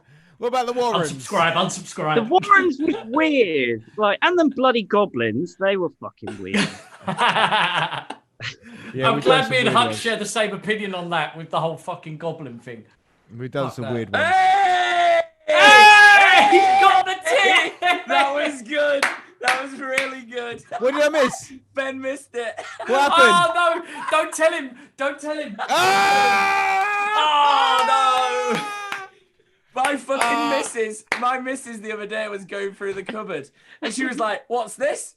I was like, I ain't got a fucking clue. I took the label off like 9 months ago and I still don't know what it is. Is it cat food? Is it soup? It's still in there.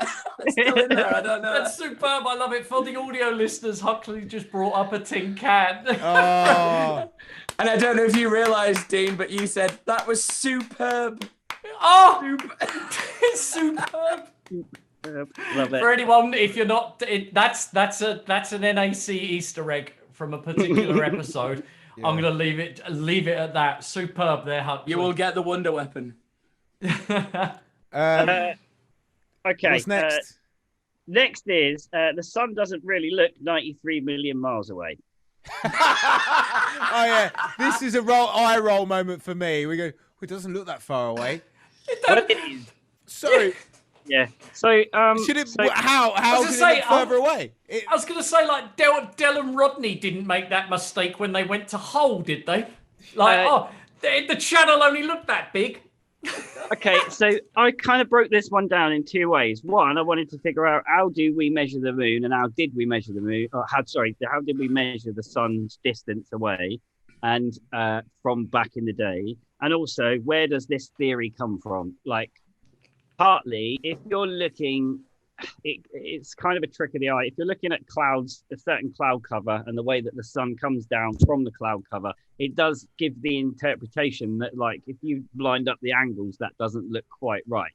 But then you can also explain that by something called Mies scattering, which you can do by holding a piece of paper up in front of a bright light source, one bright bulb source, and then you move your head around and see where the light scatters. That's called Mies scattering, which is different from Rayleigh scattering.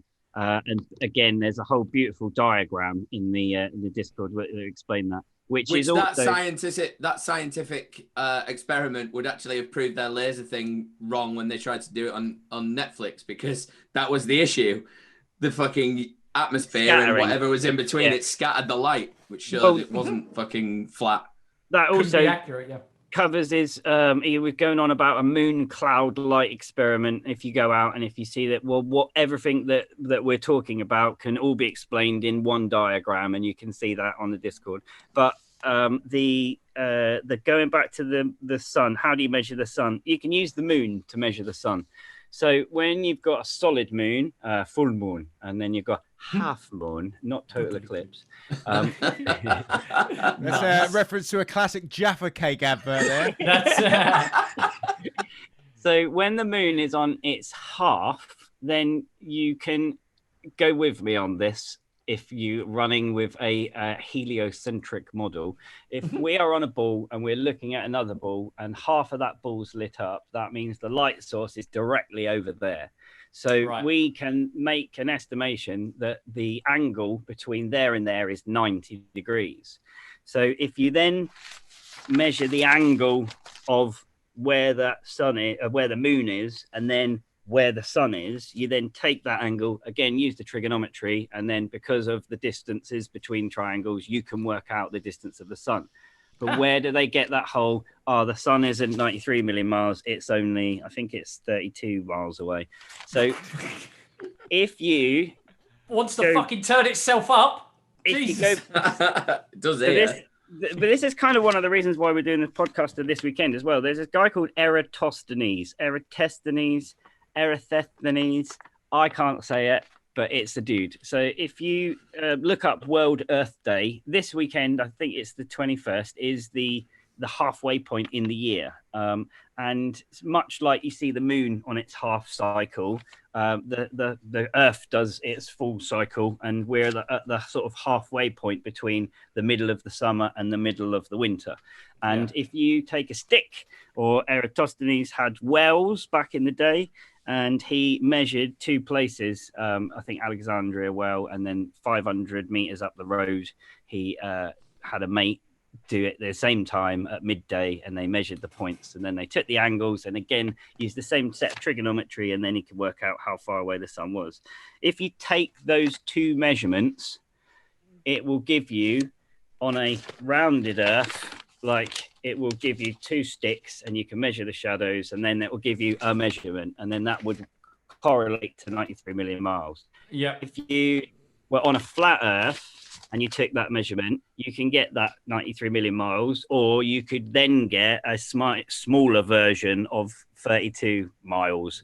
So they're using the concept of Eratosthenes' measurement at the wrong angle. Instead of the long angle, they're using it at the short angle.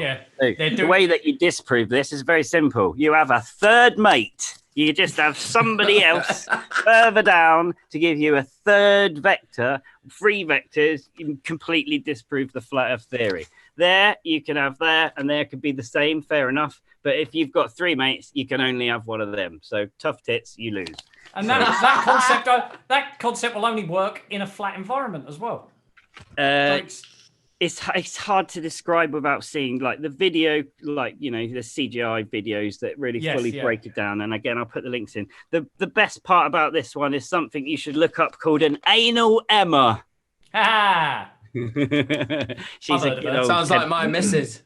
She's an anal Emma. Is she an anal Emma? Well, an anal Emma. She doesn't listen, does she, to the podcast? No. Well, no. Wouldn't have said that, would you? If she did. No. She was a fan. She's an anal Emma. I'm so sorry. Don't put that on the I'm podcast. sorry, my love. I'm sorry, my love. Don't put that. And then Emma. Emma. An anal Emma in there. It's an anal Emma. An anal Emma. I don't know how to whatever. But it's basically like a picture of a figure of 8. And what you do is you take pictures of the sun. You can do it once every month for a 12-pointed sun, or you could do it every day if you wanted, and have 360. And you'd have a little swirl at the top and then a big swirl at the bottom. And that is the tilt of the Earth. That is the sun moving. You point it at the same thing. You have the same tree. You can have line it all up, and that's where the sun will go. And that there will correspond to the tilt of the Earth. And if you want to see the representations again in CGI form, have a little look at the links in the description. Superb.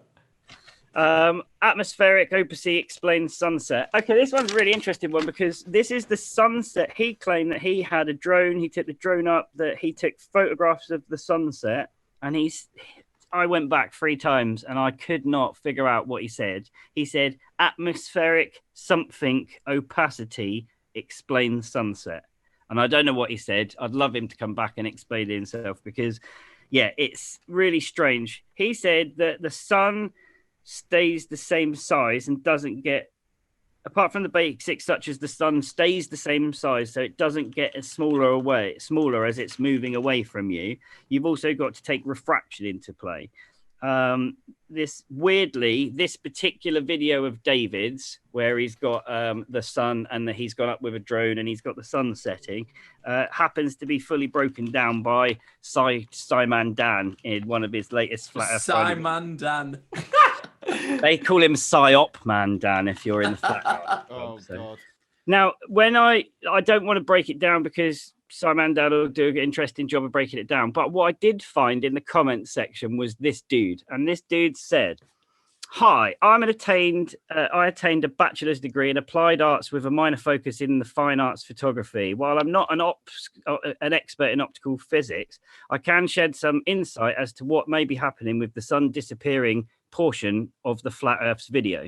Similar to what we see in a lens flare with a small light source bouncing back and forth off the surface of many optics in a modern camera, we see that there's a slither of bright sunlight just out of view on the edge of the horizon, and only after that sliver goes under does the ghost sun fade away.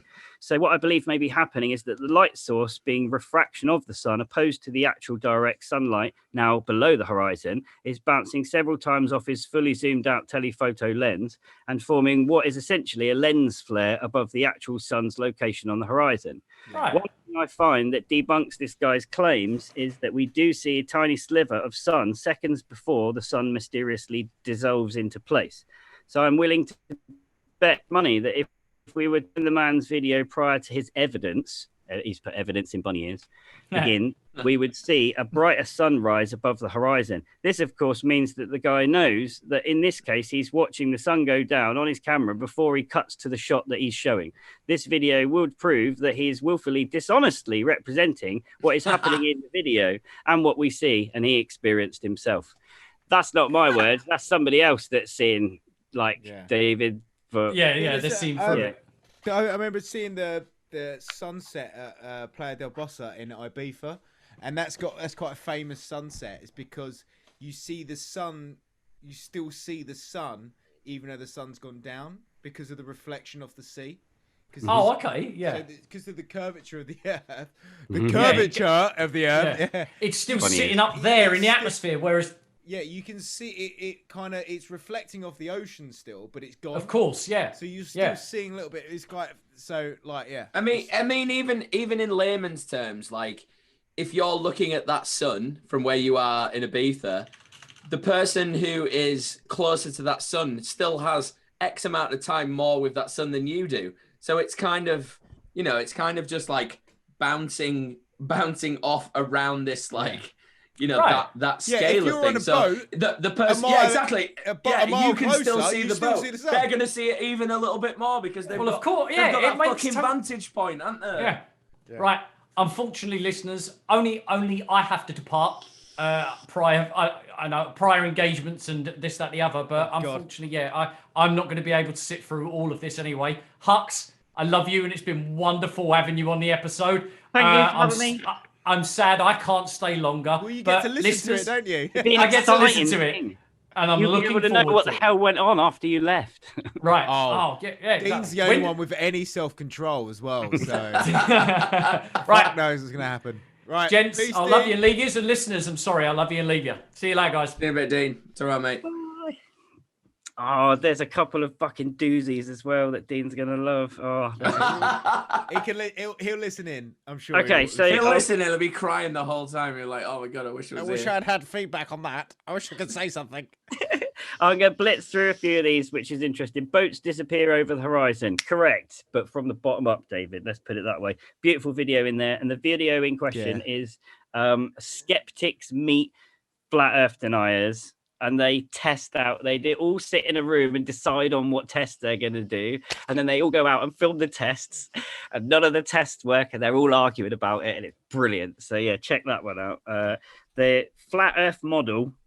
This was the best bit in the video. He said, heliocentrical, non-spinning, crazy insanity world makes no sense. And then you go, I've got a clock that really works. Check out my app. And then you just went, JJ, you went, what? It was just the best what ever. It's like, yeah, what indeed. It's an interesting one. His app, I don't get it. I've put some interesting points. One of the things that you can do with a watch and finding where true north is, I've put a link to Alfie Aesthetics. He's a guy that does bushcraft. He knows his fungus. He knows his like camp stuff. So there's some interesting stuff that you can do with working out where true north is and a clock. He said something about they give us 12-hour clocks when it's 24 hours to confuse us.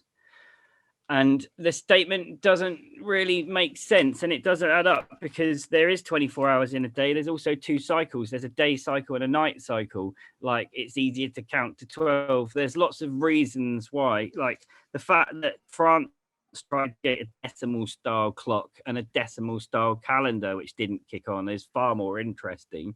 But it isn't really how clocks work, sort of thing.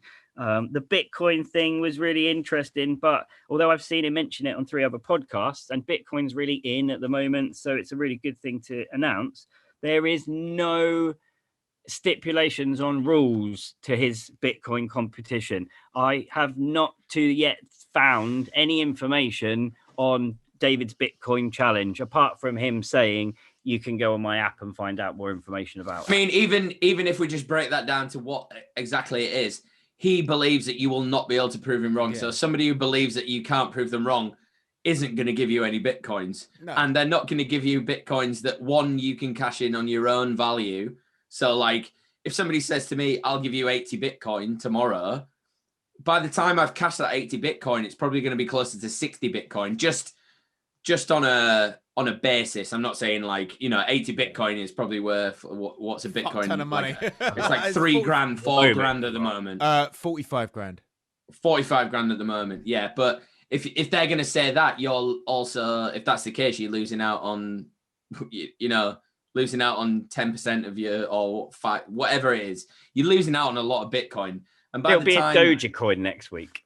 Yeah, exactly. And it just like you say, it's trendy media, trendy currency to use to people. It's the same as that. Like it's when you're at school and you're like, I'll give you a cigarette for a packet of cigs. A packet of crisps. That fucking packet of crisps is worth a lot less than that cigarette. It's just because you can't afford to buy 20 cigarettes. It's not a fucking served, yeah. Yeah, exactly. It's not. It's fucking. You can't get served. Exactly. It's the same. There's no fucking. That guy who claimed that he would pay $1 million to anyone that could prove. The Warrens. It was a part of the Warren thing. If you could prove there was. Not psychological. Like psychic. Yeah. He's. There's a few people. James Randi. Yeah, the James Randi thing. He was never going to pay out. Like people have been able to trick him before or prove to him because like. I don't know. I don't really know because I mean you're a magician, Hooks. Like yeah, you've seen Penn and Teller, and there's been like one guy, maybe two guys on there who've like they've got him, but they've broken it down straight afterwards and gone, tell us how you did it, and then they've gone, oh yeah, well here's the science, not the science, but here's the idea behind that trick. But you've manipulated the old ways of that trick to convince us now that still isn't the truth. That magic that you showed us is multiple tricks that we haven't been able to understand. We understand every single individual one of those tricks, but we don't understand all the trick. So like you said, the stipulation of his bet isn't quite like, so if I went, here you go, here's the proof, and you'd be like, yeah, but where's that element of that proof? And you'd be like, I can't prove that because I don't have multi-millions of pounds. I also don't have multi-million pounds worth of Bitcoin to put into that, because if I did, why would I be fucking making this bet? It's like an average gambler. You wouldn't, like, I saw a horse today and it was running at 16 to 15. I'm just like, if anybody puts money on that horse, they have to be a multi-billionaire or a multi-millionaire to make any money from it, because and what relevance does it have? So like when it comes down to like cryptocurrency, what is the point? Because all fucking Elon Musk has to do is go, here David, here's the proof, here's my car floating through space on its way to Mars. I just don't understand. Are we talking about the car that was shatterproof? Oh no, but he's talking about that. He goes, yeah, well, what we did is we hit the base of it with a sledgehammer, instantly weakening any bulletproof thing. Like he did own it quite well, I thought. When basically saying if you want to shoot someone in this car, just hit the base of it first with a sledgehammer and then shoot them. Shoot twice, yeah. Once to shoot through it, once to pop it. That whole like, well, I will give you 1 Bitcoin or whatever it is if I can, like, yeah, it's his stipulations. So you go, well, there's no photographic evidence, or there's, oh, well, this is just, you can't actually see the whole of the earth, like. I want to know what qualifies. I want to see where's his rules to the competition to see. He would never, ever, ever would he pay out. No, I also think as well, the people who could actually prove that the earth was round don't give a fuck, are probably just laughing at the fact that, like, I would not give you 1 pence to fucking prove this bet because I don't want to fucking show people that I'm wasting my time on your shit. And I mean, we agreed at the beginning of this, like, I was probably the first to be on board with it, and I still am on board with what he said at the end, which I'm very much about. But again, it comes into Have you seen spiritual Flatworld, JJ? I haven't. I don't think I watched 4 or 5 flat Earth documentaries. No. The book, Flat World. No. So it's exactly. It was a book. I didn't read it. Yeah. I can't read. There was a film. It's a classic in I guess sci-fi in some respects. Classic. It's about flat land, and it's about a flat land where 2D shapes live. And it's about one of those shapes being pulled from the 2D land into a 3D world, and it just can't really compute, can't comprehend it. And when he goes back into the 2D world, he tries to explain what he's done. I think I haven't seen this. Isn't it a short film? There is a short film version, and it's a really long book, and it's also very well linked into a beautiful one, The Allegory of the Cave, which is where somebody is in a cave and always lives in a cave and only sees shadows. Yeah, same concept. But that whole 2D, 3D thing, and then obviously if you put yourselves in the sense that we're the 3D characters, then yeah, there totally could be a fourth dimension. There totally could be weird phasey aliens, and then where you'd see them in phasey shifts because we wouldn't be able to comprehend what they would be in those dimensions. So like I'm that's the far out bits which I can understand and put it like fable in, but yeah, some of the other stuff I couldn't. Got a beautiful bit of research I did for you. Okay. So this is it. I could be in conversations about this all night, but we need to. I know you want to. I know you. Yeah, Dean's gone. I know you want to sort of wrap up, but there's two really good ones I want to show you. I haven't talked to anyone in 6 years. So David's quote was beautiful. He said, "Has anyone got a globe there? Get a globe out. Globes are only for demonstrational purposes. There is a sticker on the bottom of all globes that state this." So I thought, wouldn't it be cool, right, to speak to somebody who like makes globes? So I found one, and then I emailed him, and I was like, "Do you put stickers on your globes for decoration only, not for educational purposes, or words to that effect?" And this lovely lady called Naomi, who works in a beautiful globe manufacturers, which you can see some amazing designs of globes. So they've got their classic dome. They've got like a new age Fandangle see-through globe with like a laser LED thing that spins around and projects the globe on the inside of the thing. There's like inverted globes where you're like the painting has been wrapped around the globe and then they hang it up. So as you're walking under it, it looks like a mirror image of you. It's the weirdest things to... Anyway, globes. So I was like, do you put stickers on the globe? She said, no, the closest thing that we put on is the word facsimile onto our historical representations. There's a fucking awesome story about how they got into business and how they replicated one of the most amazing globes on the planet. It's like a 14th century globe in Germany. And the German museum that found out that they were doing it, they told them we're doing our own one. And then when they produced their own one, then the people came over and ended up buying theirs. And yeah, it's it's craftsmanship when it comes to for making stuff. She said, we can add personalized messages to the globes and the wording is provided by the customer. So you can have any message you desire. So if Dave wants to get some special globe stickers printed up for him, she'll do you, no worries. Out of the range of your website, what is your favorite globe? She said the Aqua Alivia and probably the Belheim one. We talked a little bit about the Hermetic globe and she said that her boss created it. If someone were to provide you with a map, how much would it cost to get them a custom globe knocked up? She said it depends on the size of the globe and what it stands on. We have done something like this for sometimes no extra charge of around £50 to £100. So if Dave wants to go and get a flat Earth map done in a globe form, she'll sort you out. Specifications would a map on this instance, for instance, would it need a scale? Because if you have a look, you will find no scale on any globe, a flat Earth map at all.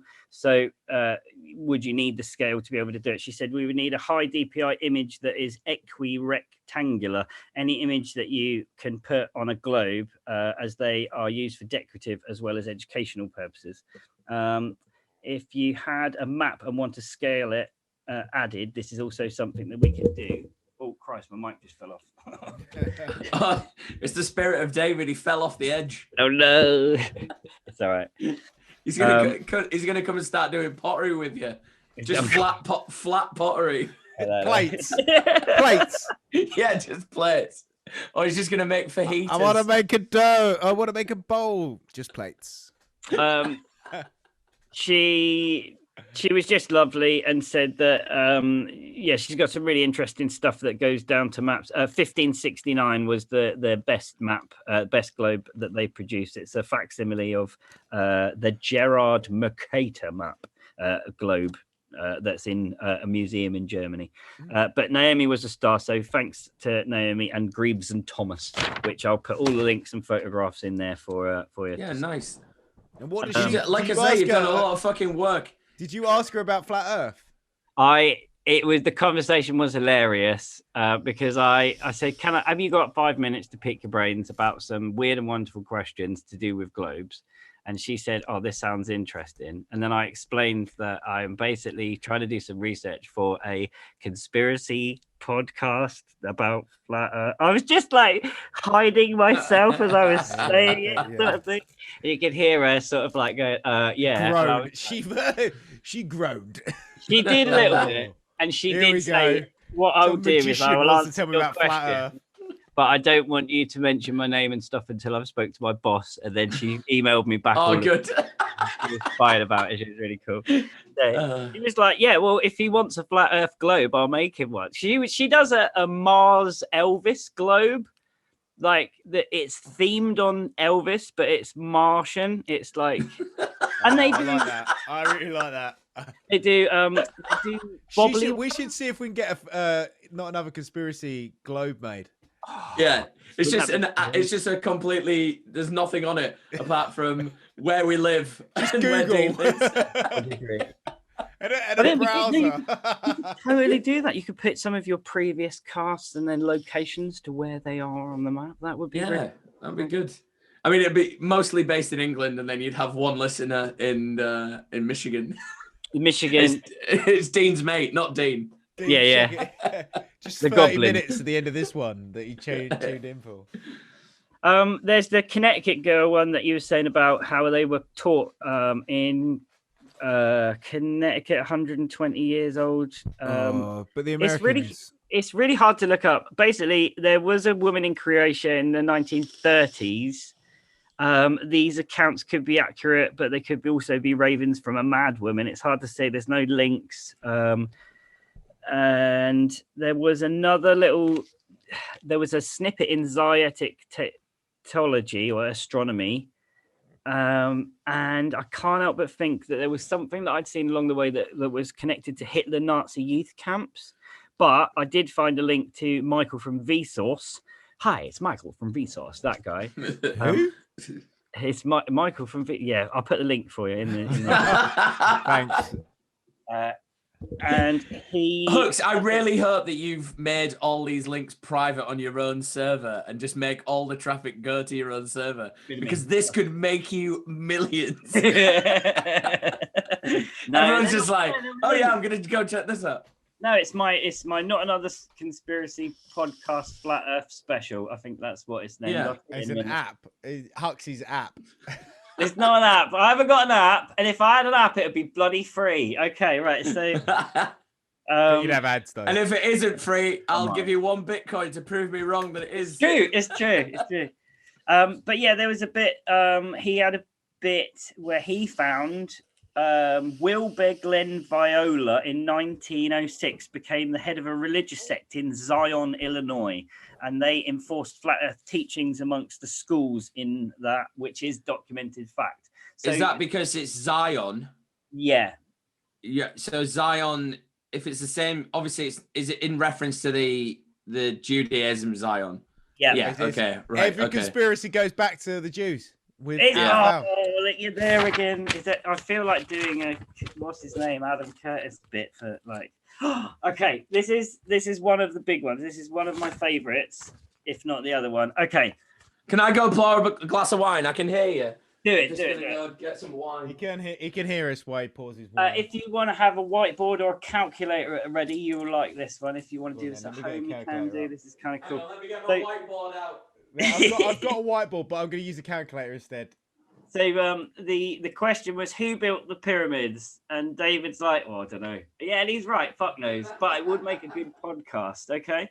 So I've got some really interesting points about this one. And when we were in the Discord, big shout outs to Cal and Kiaju, we were chatting about the pyramids' alignments with Orion's belt. That's yeah. Okay, so this came from a guy called Bavel, Bauval. He made a connection between the layout of the three main pyramids and the structure of Orion's belt, how the pyramids basically look the same. He created and published the idea in 1989 in his Discussions of Egyptology, volume 13, and then expanded on it further in 1994. And then Graham Hancock gets on board in 1996 with a separate... Of course he did. Fucking Graham Hancock. How do you feel about Mr. Hancock? Oh, I love Graham Hancock. I do. I just can't read his books. They're too long. They're too fucking long. I've bought them all, but I've never even opened them.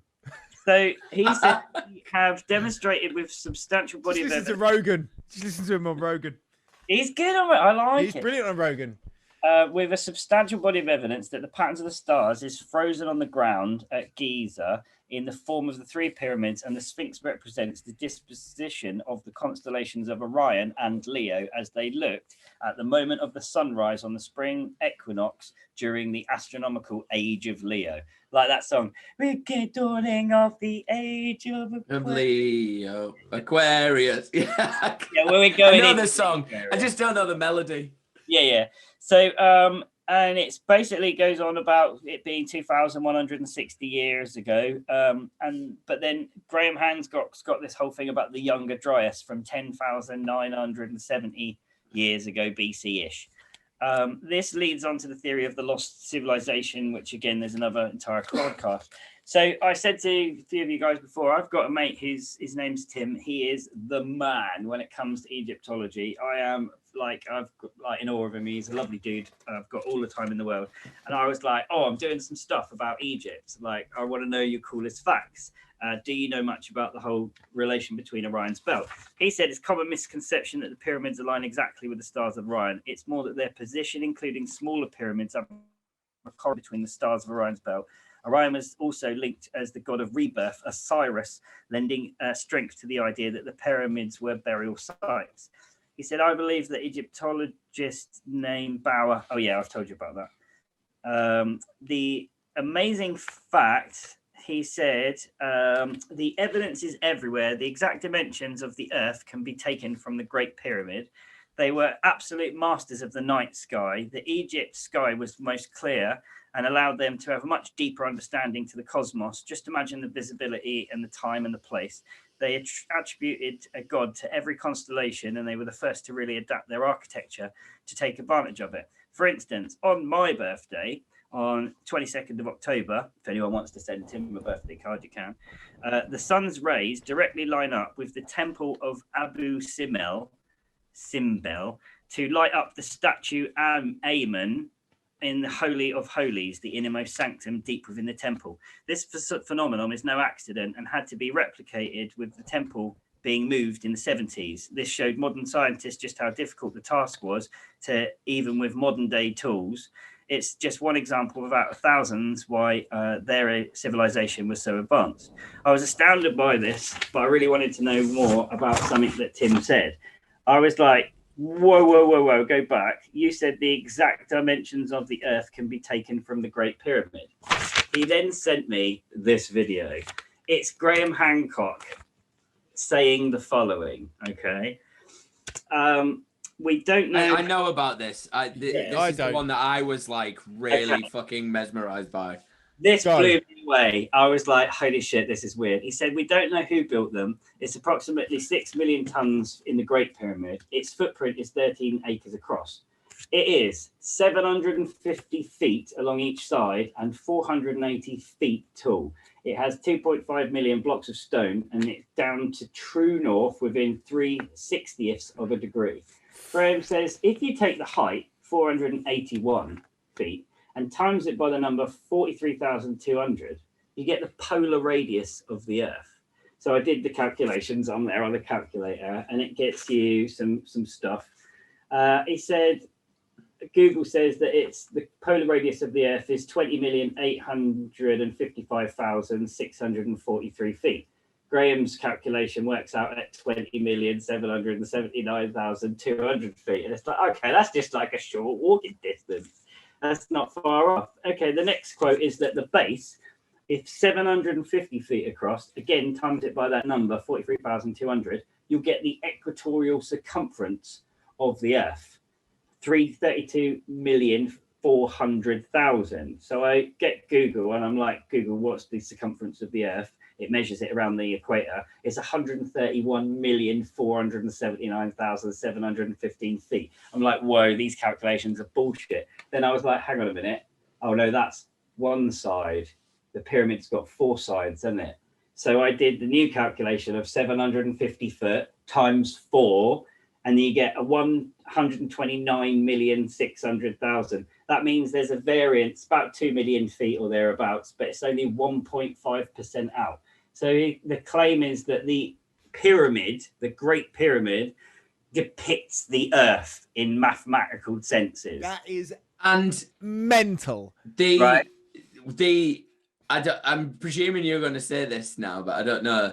The sand, I want to say sand just because I presume that that's what it is, that has been risen up from where the pyramids actually are and where they are now. If they've been doing these calculations correctly as well, those pyramids go quite far down. So that you add quite a significant amount of distance on that actual circumference. Because when I was in Egypt, we spoke to a lad who was working part-time in the hotel where we were. His uncle owned the hotel, and he was studying to be an Egyptologist in Giza. And he was saying that I don't know if I said this on the podcast, that they'd found basically he described it as a laser etched flower of life that goes around all the pyramids, and it literally encompasses them in the ground. I thought I'd said that on the podcast, but could you try again?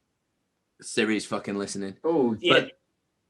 But he see that show, yes. And that basically set that where the pyramids are to 0, because they were saying for them to build the pyramids where they were, that would be the 0 point, because that is the essentially the flat ground of where it is.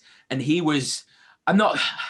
I don't want to make this guy sound like a dafty, because obviously he's not going to listen to this podcast, but he was a kid who was so excited about this. Like, he was basically giving me prunes and going, I was with my missus at the time, and he was like, these will give you vitality, in the bedroom. Not like a smart, he was a guy from Egypt. He was and he was so excited about this job. And he said that they just discovered this in the ground. And he said, that will essentially give us the 0 point of where the pyramids were made. Wow. So in my mind, with you saying that, I'm thinking that the ground 0 is here, and then the measurements now are probably a little bit higher because of obviously millions of years of sand buildup and earth buildup and decay even as well. You've got to remember the decay of the pyramids themselves. Like, when what you're saying about the side lengths, are they current side lengths? Or recently current side lengths? Well, the initial measurement was done in. Hang on. Sorry, the mic's really slipped. There we go. The initial measurements that I've got initially, the video that I've got this from, Graham Hancock's talking about it in feet. If you go back and do the new calculations that use meters, I found that it went down from 1.5% to 0.05%. If you go and measure it more accurate, I think you will find that the measurements for the Earth will be more accurate. Exactly. Because I mean, again, we're not doing a podcast about pyramids, but if a pyramid is like this and then it continues going, because there was arguments years ago that it went all the way down, even further, and then went into another mirror pyramid underneath. Because I don't know, I think I was telling you about it, Ben, that the same guy who I'm talking about said that, the gold, is it the precipice? I don't know what it's called, the top point. Yeah. Yeah. he was saying that is actually buried in the bottom part of the pyramid. It's actually facing downwards in the ground of the pyramid. You'll have to ask your pal about it, man, because this is a thing that, like I say, a guy told me when I was just in Egypt. Like, some random dude who was telling me that prunes will give me an erection. You know, like, not that I never told the guy I was struggling to get an erection, but he definitely wasn't. He definitely had a full. He was fully erect the whole time. He was just like this. So why the last bit on the end of that video from Graham Hancock was the scale. Why is the scale 1 to 43,200? Well, that's derived from the precession of the Earth's axis. 1 degree equals 72 years. So 600 times 72 is 43,200. There are errors, but is negligible. That's the quote you put. And it is blinding to think that it could be fucking coincidental, but the fact that it lines up with true north and the fact that all of those angles relate to that is the opposite of a coincidence. Well, straight away it's somebody's life work. The thing is, and it's multiple generations of life work. That's the thing. That this is the awful part about our society, is that because we try and achieve things in one generation, we presume that everybody else before us tried to achieve it in one generation. Mm-hmm. They were probably passing down that knowledge, and this is where I think David even spoke about it briefly in the podcast. This is where he came from with the what's it called, the restriction of knowledge, and he feels that it's being held from us by somebody else or whatever, and we're all electric beings and whatnot. But that's the thing with our ego. Our ego is that we do one thing in our lifetime and it doesn't get passed on anymore. And you'll find that it probably doesn't. Like, there's a big thing at the moment, like, without going too far off it, there's a big thing at the moment about like gender equality in tattooing, and how that like women have only just got their way in tattooing.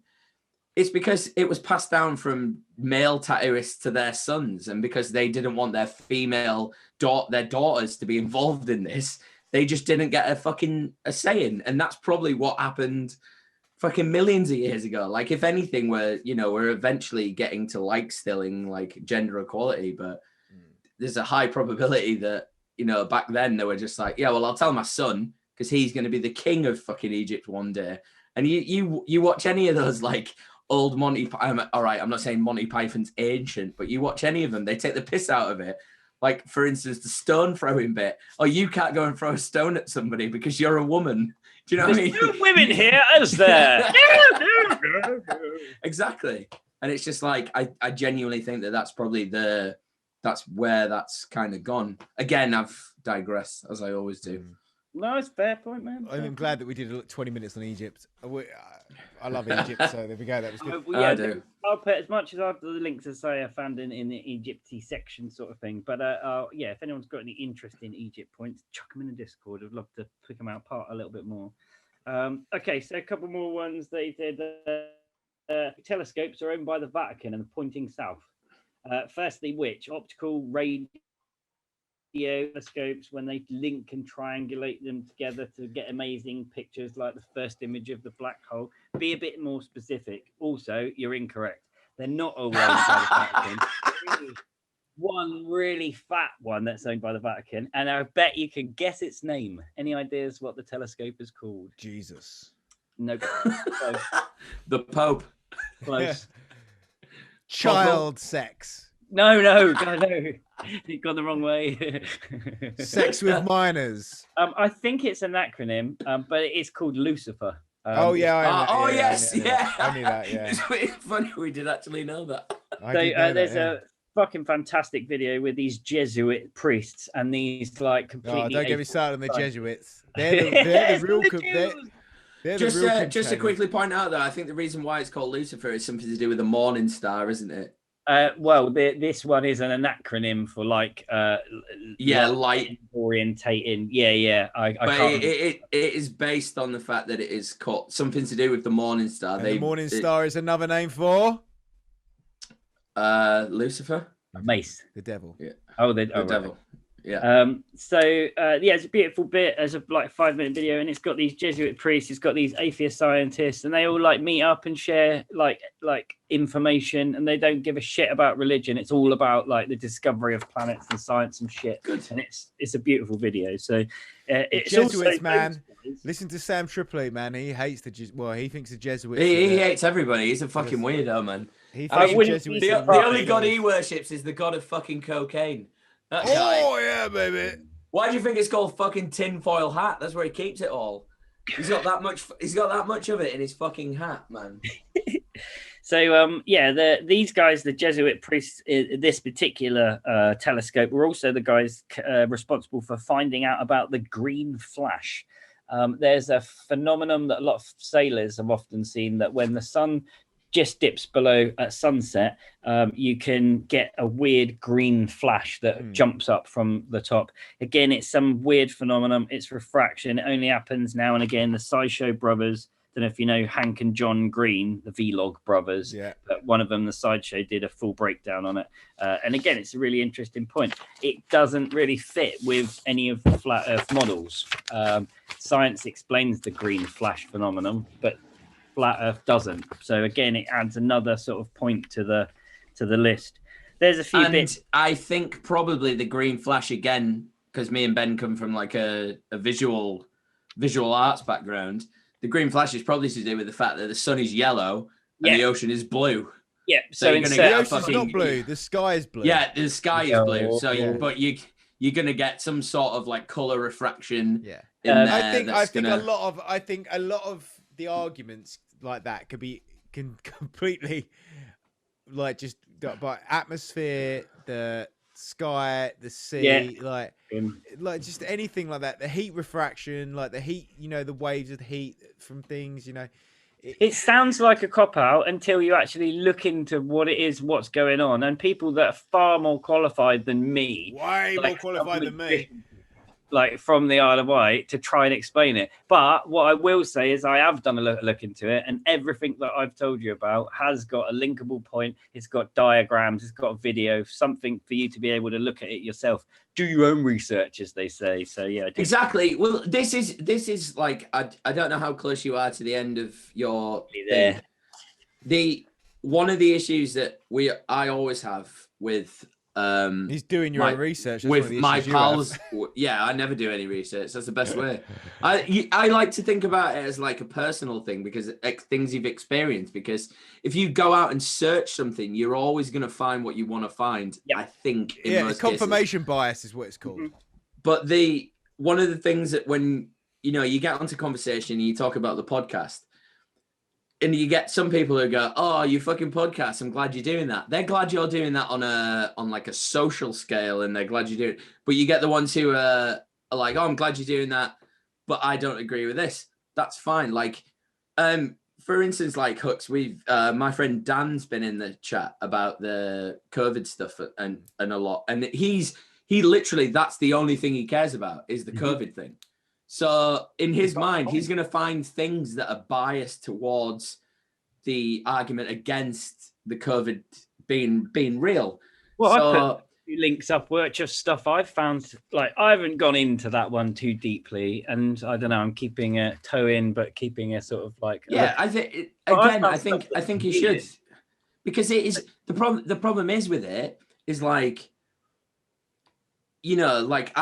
really appreciate what you've done here, because you've kind of we would literally do this podcast every week, and I could guarantee that I would be tainted by somebody every fucking week. I'd just be like, oh my God.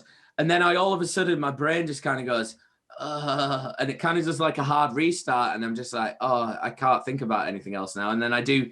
And this is why I'm fucking making bikinis and doing welding and shit, because I'm just I can't do. I mean, when we started this podcast, we started it because we were so bored that we were watching fucking shit on the TV that was just what research has that guy done? I don't care, because he's taking the time to do that research. He's taking the time to record it. Yeah. We can record that. Taking his whole life. And I think you can see as well from David's point of view.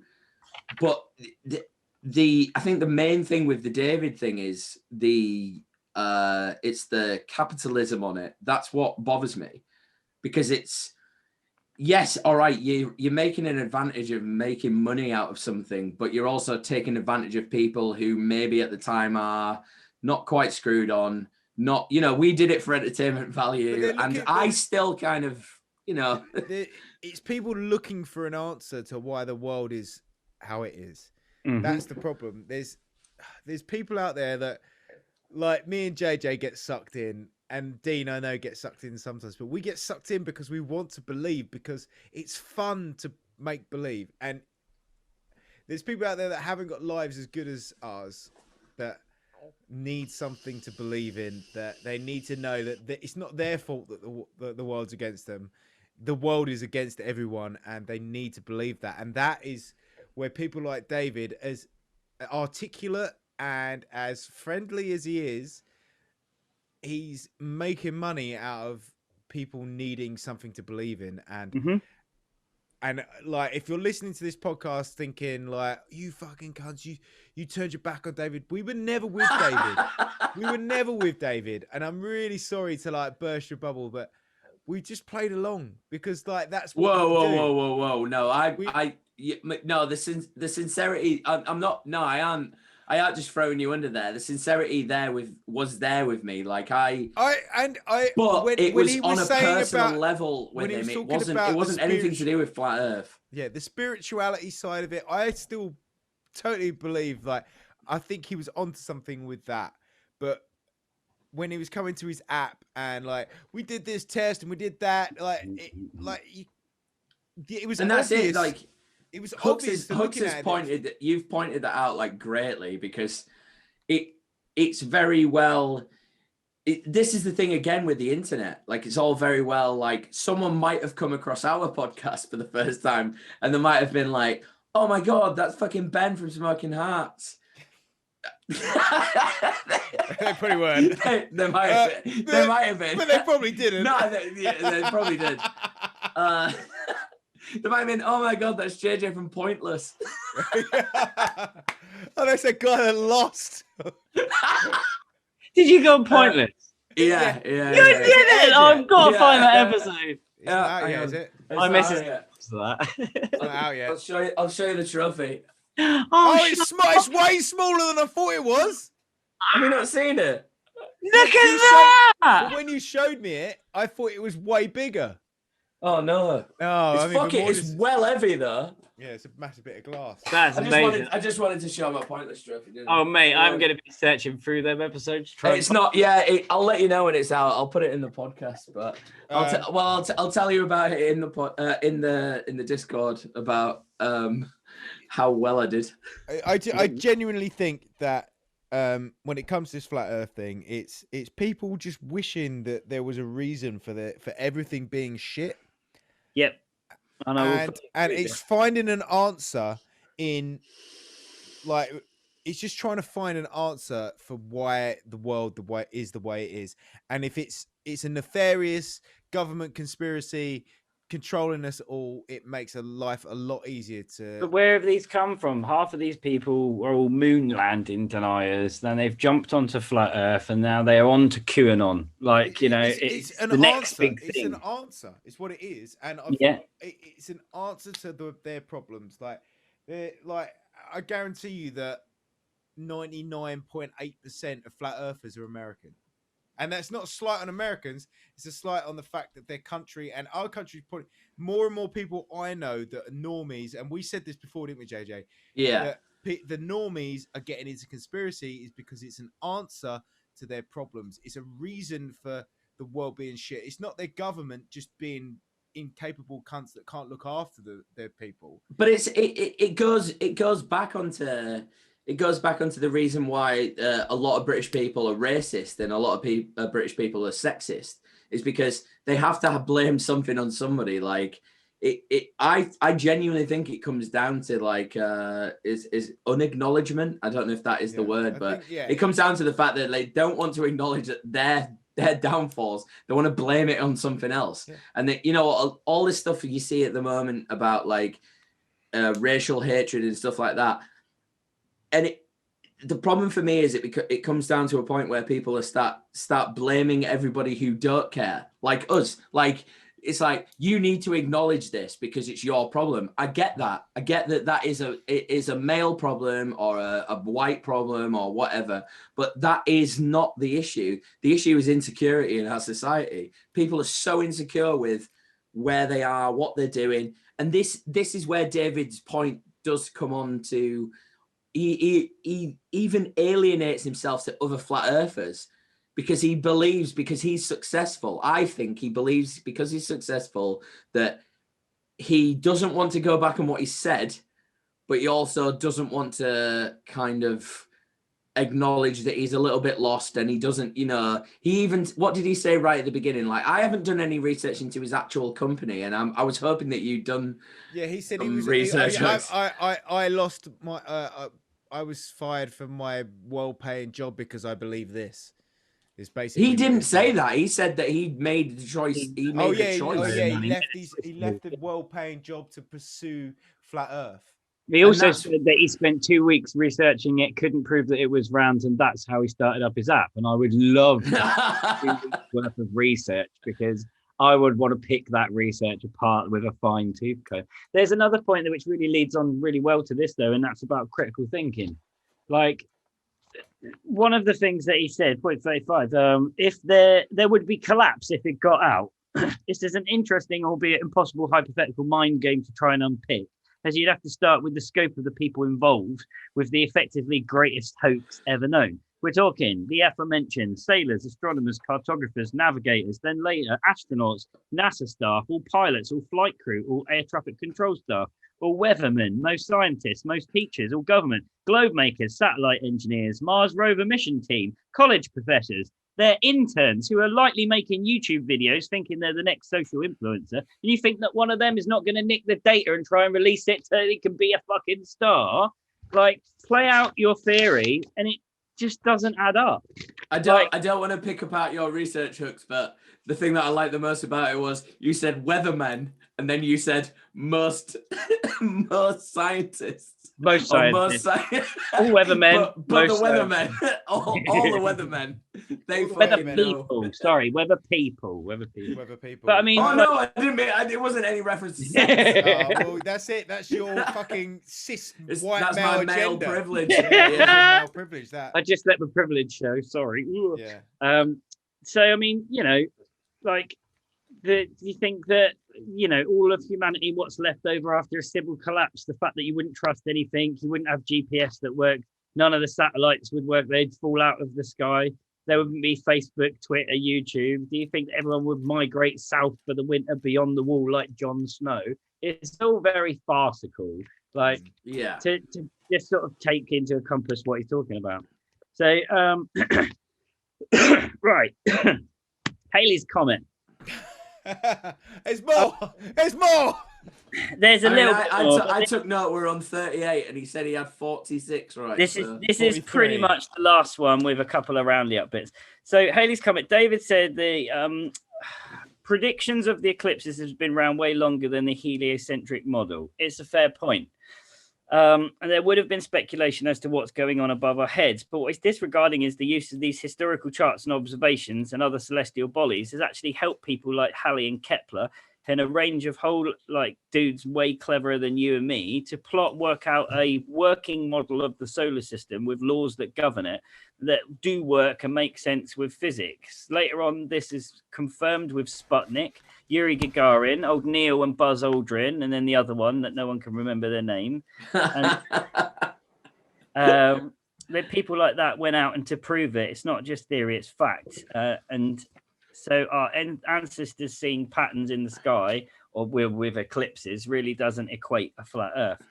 I then wrote a little bit called Standing on the Shoulders of Giants. Okay, so it's a little story, and I think you might like this one. We're starting our little story back in 1664 with a dude called Christopher Wren. He's an architect. He's a playmate of King Charles. He loved the globe. He loved the telescope. He had unusual knowledge towards horse art, so he made lenses loads better, and he started a thing called the Royal Society. Then you enter our... or go back a little bit for Robert Hooke, which he's got massive links to the Isle of Wight. He used to live here. There's a little museum here with some of his shit in, which is amazing. he got an Oxford scholarship, and he's really into things like code, science experiments, and he's really into making the equipment that science experiments run on. Oh, and he's down with microscopes, and he's really quite good at drawing, like detailed drawings, especially fleas. Next up, you've got Robert Boyle. He's intrigued by everything, specifically air. He and Robbie Hooke, they made a thing called an air pump, and was the best invention since the sliced bread machine, which had been... It was the biggest dick enlarger in England, right? It was the biggest... Weirdly, though, he didn't like birds. Oh, well, that's it. So he wasn't enlarging his dick for birds, though, was he? He wasn't for birds. If anyone wants to get the reference, basically he invented the vacuum pump, and he put a bird inside the vacuum pump glass chamber, and then sucked all the air out to prove that vacuum pump. I remember reading about that. Well, hearing about that when I was a kid. Definitely didn't read about it. Didn't read. He just hated a birdie. So then you. Remember I said that Hooke was really good at sketching. Well, he decided that he wanted to do a book signing, and he got a book published in 1665 called The Micrographia, which was the most... whilst he did this, he was sketching the most amazing comet in his sketchbook. Meanwhile, in a crazy Merlin-esque workshop, Sir Isaac Newton scribbles down notes in his copy of Hooke's book. Isaac loves a bit of alchemy. He also likes poking his eyes. He's mesmerized by light, and obviously would love Pink Floyd album covers. Yes. He sometimes... Who doesn't? Well, yeah. He sometimes enjoyed a little hardcore maths, and he loved the numbers. He loved apples and stars and theorizing about things falling down. They called him... aka Mr. Gravity, aka MC Little G, the G Dog, or the bane of Roger Babson. Roger Babson is the man who hated gravity. Fucking amazing link. Have a little look in the Discord. I heard of Stark Side of the Moon. He was the Stark Side of the Moon. So let's get back to our tale. Okay, pop quiz. What happened in 1666? You're asking the two least educated. 1066 for Battle of Hastings. 1066. 1666. I haven't got a clue. Pudding Lane. The Plague. The Great Fire of London. Great Fire of London. And the Plague in London. Okay, Great Fire of London. This is a really good interjection, because this gave Wren a chance to rebuild London. Wren's the architect dude. Much as we still know it today, things like St Paul's Conservatory, St Paul's Conservatory, Greenwich Observatory, and St Paul's Cathedral. St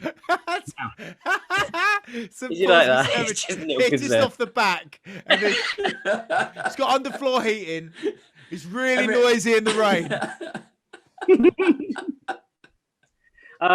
This particular bit Great of Christmas has got a really weird interjection, because there's a fantastic conspiracy that revolves around the rebuilding of London after the Great Fire of London, because specifically the fire stopped one block before the Royal Society's building, and right where the gentrification that Wren decided to rebuilding goes. There's still, just to point out for my Scottish friends, there's still a conspiracy theory about the Glasgow School of Art, which also did the same thing. It went down Sauchiehall Street and stopped. just after the School of Art. The School of Art burnt down, but the School of Sciences and stuff like that didn't burn down, which is surprising because the building's still attached to there. And I flew my drone over there a couple of nights after it burnt down the second time. Ooh. And the actual conspiracy is not about what you think it is. It's about the Chinese taking over Sauchiehall Street to basically regenerate Sauchiehall Street. But apparently they stopped the fire at the corner of Sauchiehall Street, which is where the last building that was owned by the Chinese, I don't know what the community owned. So interesting. Bit of shinfo for you there. There's elements towards it that you can. There's no facts behind it that I've found, but the theory behind it I think is pretty cool. Anyway, back to our tale. I don't know if it's real, but it's a really good yarn. Right, Hooke built a monument telescope, but it didn't work. It was like I thought it was a really funny point to add. That was such an Alan Partridge. It was, yeah. It was but it didn't work. It was like Nelson's column with like a hole through the center of it. So then you'd have a lens and a mirror, and then the theory behind it was quite good, like a projection. Then, so as I said before, that Newton and Hooke had a bit of camaraderie. They were a bit of a rival. Newton fucking hated Hooke. That's basically like. Probably because he got his book out before he did, and it was really good and all the rest of it. Anyway, enter Edmund Halley into the mix. Now, he loved astronomy, a sextant, and a telescope. And he was like, I'm going to go off down under the globe and map the southern skies to help out the Navy. Bear in mind, there's no pole star down there. So you've got, he went out to map it all using things like the Southern Cross. Whilst this is going on, Halley and Hooke get chatting in coffee bars. They loved the coffee and a natter, but they also accepted that they weren't very good at maths. So they knew that's basically like me and Ben. Yeah, we have these chats. I haven't got a fucking clue what we're talking about. Yeah. So then another weird comet shows up, and Halley's like, I've got a couple of theories about the second comet, that maybe it's the first comet. And then he's like, I've got a theory, but I need someone to do the maths for me. And the best person who's down with maths is Newton. So he decides to get Newton on board in 1684. Newton's all, what do you want? What kind of maths? And he's like, well, I reckon it's like this, this, and this. And Newton's all, yeah, I've done that maths like 3 years ago. 4 years ago. And he's like, dig it out there. And then he's like, oh, I can't be bothered. And he was just like, well, can you do it again? And he was like, oh, I'm busy. I'm doing other shit. So like, he does the best thing that he could possibly do. He was like, well, you know, your mate Robert Hooke, he's nearly finished the equations. And Newton's like, right, I'm on it. Okay, I'm on it. So he accomplished this by winding him up. Yeah, Newton's all, hold my apple, I'll get my quill. Classic Ed, what a legend. That's so you, Ben. That's so you. Anything to prove anyone wrong. Oh, my apple. I'll get my quill. Oh, my quill. Isaac wanted to get on board with a book signing ceremony of his own, so he struck a publisher deal and released the Principia Mathematica by Newton. Explains maths and what gravity is and how it works. After this, Halley got a copy of the book, and then they worked out that it was a singular comet, published a paper, and that is history. So the phrase standing on the shoulders of giants, which is just what we were talking about earlier, is very apt, as these guys are the giants of the science world circa 17th century. And it's these guys to study, to understand and believe, not people like Dave and his YouTube app and his channel. Let other people, like the people in the link that I'll give you, tell you all about these guys in full detail. So hang on 1 second. Let me just get this right.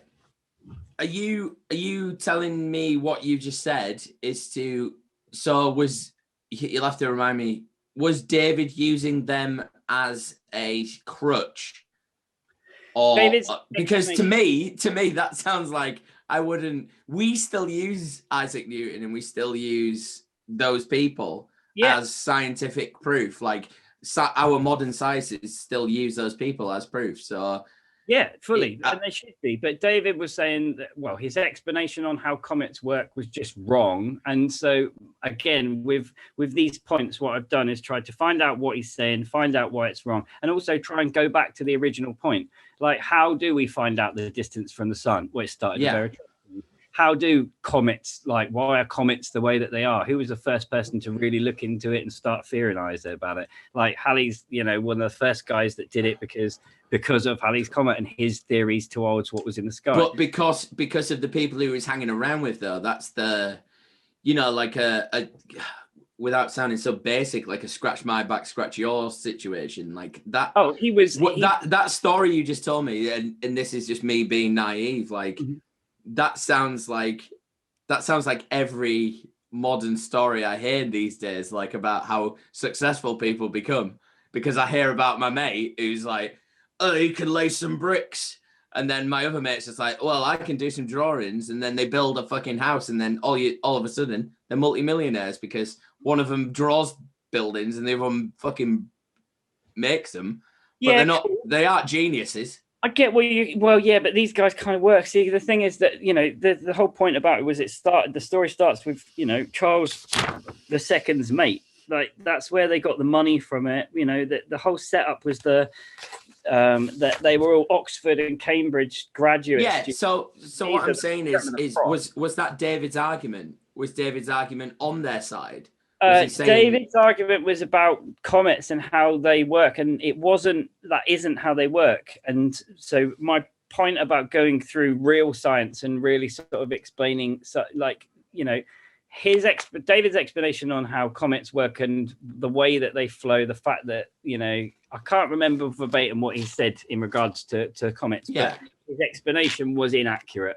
But when you want to find out about comets and why we know the knowledge about comets and how people in the 17th century could theorize about shit that is still to this day proved to be correct. The fact, let me finish this last bit. Okay. So Edmund Halley he's an interesting chap who strangely had his own theories on a hollow earth, JJ. We like this guy. It's kind of crazy until you learn that he went up and saw some of the aurora borealis, and he came to the conclusion that it must be gas venting from inside the earth, which really isn't a bad speculation if you've never come across anything quite like that at the time.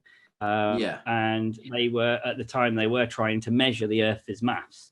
The way that David explains Halley's comet really does show that he knows very little about space and how it works, or that he's flat out refused to listen to people that fully understand what it is and how it works.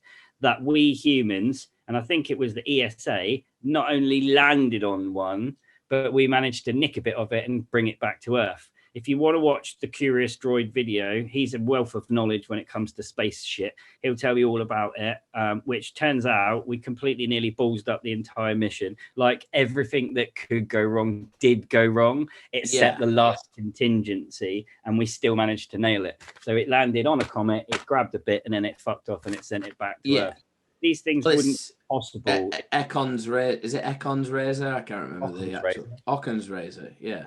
It's chances are it is probably going to be the most believable thing that happens. Very much. That's old Sherlock Holmes, isn't it? If you eliminate all of the other ones, then whatever's left is going to be more likely. So, but that's the thing with that. Without getting too philosophical, again, I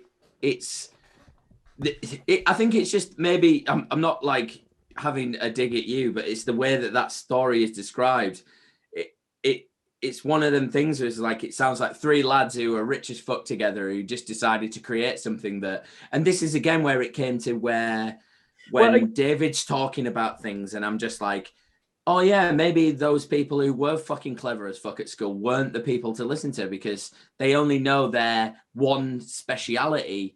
But then if there's four of them together, they can create another speciality that no one has a fucking clue about because it's, What I'll argue is that the people that we're talking about are pinnacles of their day. They were the people that set up this Royal Society. They were the people that were saying that we are at a pinnacle of time where we can start measuring stuff, learning stuff. They started coming out with theories that they could then go out and test. And it was a massive age of discovery, very much so, especially in the UK. Weirdly, later on, there's a little bit to do with France and the French when they decided to go metric and they wanted the meter, they wanted the kilogram. Where the meter comes from is a fascinating story, and the triangulations and the double telescopes and stuff. I've got some really good notes on that, but it's just we're at midnight now, so I wanted to wrap up because I can see you guys want to as well. So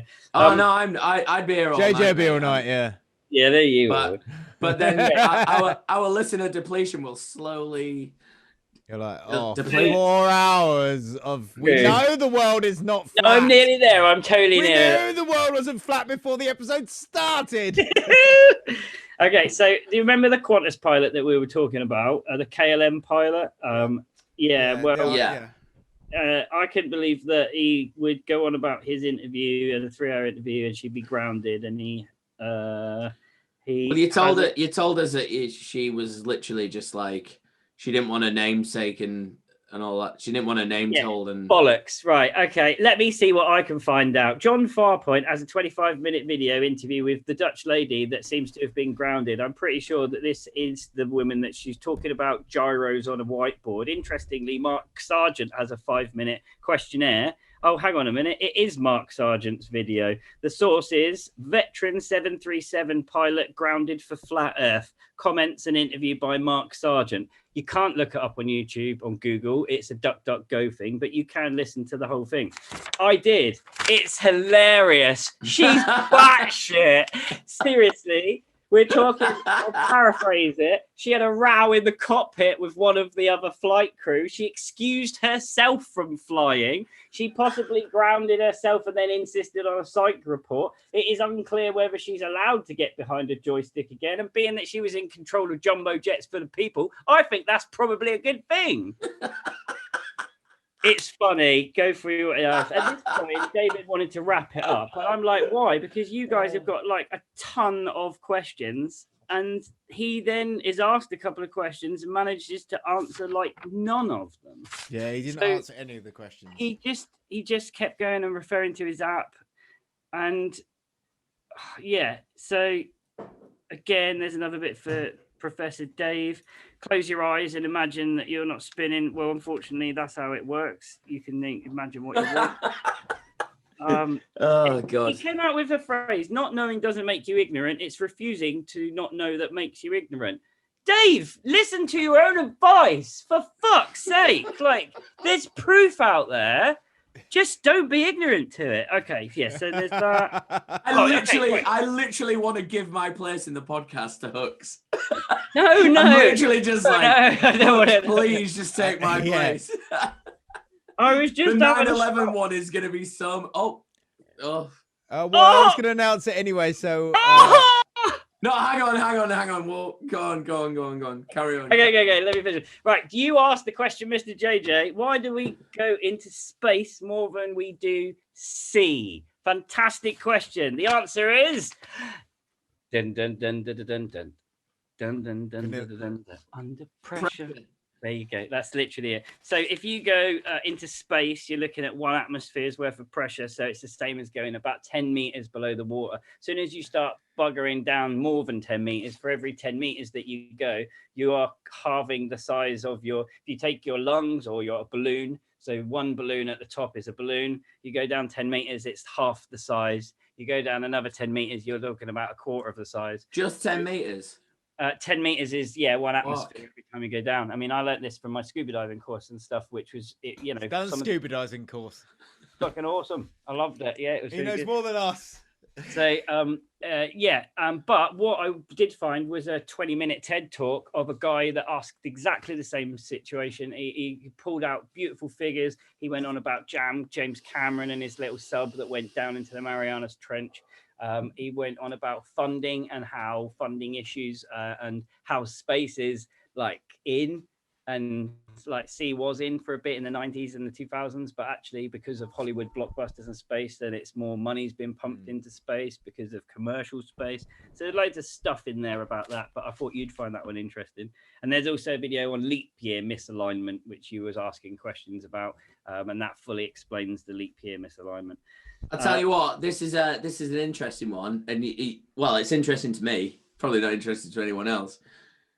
I've got timing lights in my living room, right? And they're on a timer. Right. This is I think this is brilliant. For maybe 3 months, they come on at 3 minutes past 4 every day. But then all of a sudden, they came on at 7 minutes past 4, and they've been coming on at 7 minutes past 4 all the time. Why? You think that no one turned the plug off, because as soon as you turn the plug off, it resets them. You've got a 3-minute leap year alignment clock. Is that what you're saying? Yeah, I'm saying where's that fucking 3 minutes going? Because I'm not getting it. I'm not getting that extra 3 minutes a day. Millennium bug. That's what I'm thinking. Yeah, exactly. That's your classic Y2K. That is. Okay, these are the last points of interest. There's a beautiful deep dive by Big Boss, Flat Earth Adventures. Oh, that's me. Mad Mike Hughes. He's the guy who killed himself in his rocket. Neil deGrasse Tyson and B.O.B. the rapper diss tracks. It covers some of the Twitter arguments that caused Flat Earth to get into the sort of media scene. Because I was quite interested by how Flat Earth gained so much momentum so quickly. And it's people like the arguments on Twitter between B.O.B. and Neil deGrasse Tyson. There's a guy called HB Bomber Guy, and he's got a measured response and deep breakdown of Flat Earth. It goes into Mark Sargent and a few other things. That one's quite cool. There was also a really good one called Folding Ideas in Search of Flat Earth. And this one, he took a gimbal out to a specific place on a lake where you can see the shore of the lake. And he took the camera on a gimbal and he shows you the footage, and then he puts the camera up. So he just goes from here to up there, from the sea level to a 2 meter bit. And he does it not on one day, but also does it on a second day to show you the curvature of the Earth. And he does it in the video. It's a beautiful video. He explains it as he's doing it. And then at about the 16, maybe the 20-minute mark, the video changes direction and talks about how all flat earthers are queuing on. And it's fucking amazing. It's really deep. So yeah, I'd highly recommend. I don't think I even got that far. I remember seeing this video because he does it. It looks fantastic. Yeah, as he just glides. And then all of a sudden, I've also seen another video where someone uses a gimbal underwater and then comes up because it's in like one of them underwater sacks, and it's so ridiculous because as soon as it hits the water, you can tell that the camera literally goes, because of the weight of the water on top of it, just goes like that. So as it comes up, it gets to the top and then it just goes like that and then lifts back up again. And I don't know if it's a guy trying to prove anything, but it just looks good. Good bit of videos. Wisecrack. Flat Earth, what really makes sense? This is a good take on the scientific method. And scientific theory is, by my own ambition, one of the worst phrased things out there. Because it is fact. When something is theory, then it's theory. When something is fact, it's fact. But when something is scientific theory, it's fact.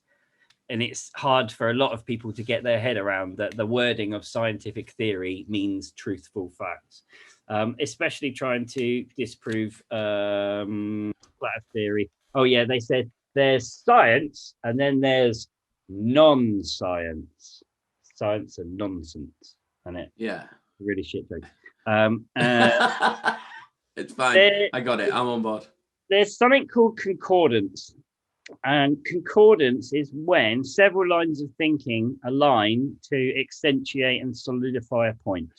And what I found with the majority of these flat Earth theories and a lot of the things that we were shown is they do kind of make sense of their own accord. But when you put them together with other stuff, they fall apart. Yeah. And that's what that goes hoodwinked us.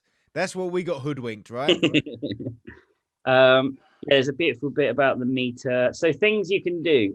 You can, like Larry and his ham radio, you can use a vertical antenna and chat to the ISS as it flies over your head. This can only be done within a 10-minute video, and there's a link to Larry's video. You can watch the world turn with a Foucault pendulum. This is a fuck-off girt tower with a pendulum in the middle that goes back and forth, and it will rotate once per day. So if you weld now, so I can probably make one of them. You could Foucault it up into a bikini. Is the same guy who proved that the Earth is globe using a bike and 2 sticks, and he's got a fantastic video there. Red's Rhetoric was the guy who took the pictures of the ISS going across the moon. There was Henry Cavendish is someone that gets brought up a lot within the flat Earth community because he had a massive set of balls. He basically was trying to explain gravity, but they were flat. No, they were very much round. Right. They were very massive, mass being the operative word. He'd designed this experiment so that you have 2 balls, and because they're both heavy balls, they will affect each other's masses, and it moved a mirror. But no one can be anywhere near that experiment because it might affect the experiment. So you had to do the experiment miles away and look at it through a telescope. Yeah, okay. That's similar to the observation theory of simulation. Because so if you watch it affects it. Credibility, that seems to have gone out the window these days. You know, long of the days have gone of the gumshoe reporters that kind of got to the bottom of the case sort of thing. Yeah, and done that. So in conclusion, all of these right? This is the conclusive piece and the convergence, the concordance element of it. And for anyone who's listening on the audio podcast, Hux has just opened his curtains and revealed that he's actually on the spaceship and he's in a flat Earth. I've got a flat. There you go. It's all a lie. I was lying. The Earth is flat. The Earth is flat. So, in conclusion, are all the people in all of these links shills? Are they all in on this giant secret? I've given a wide variety, a massive spectrum of people from all walks of life who follow one simple model and a model that works, which is why we have all of the tech that we use today. It inspires the younger generation to learn more about the universe and how it works, to stand on the shoulders of those giants that we mentioned before. It reaches even higher, continuously improving ourselves, evolving our tech and our knowledge. So anything that works against that is not only insulting to all the people within all so many different backgrounds who likely developed the tech that he built his app on, which also gets all the data that helps him drive his app, but is potentially damaging towards people that are not prepared to delve in and educate themselves to what is real and what works and why. I found this interesting talk about conspiracy theories, and I think it's a TED talk on that, and it's a really nice like cherry on the cake to really sort of like put the ending in. And it is, I think I relate and resonate with the way that the guy talks about conspiracy theories, like we were talking about, that want to believe, that need to escape from the bullshit that's going on. And I really liked the way that you made the noise of putting that cherry on the top. That was really good. Yeah, I agree. It's a magician thing. So do you know what? Because I had my hat here as well, because like it seemed to be that every podcast I'd looked at, you had hats on. Hang on, it's because Ben was hiding his grotesque hair. Yeah, it's gone now. So I can't. So that's it. I've got 7.5 hours of links of YouTube videos. I've made that public now, Hux, after you shared it with me, and I refused to read it because it was too fucking long. Yes, it's very long.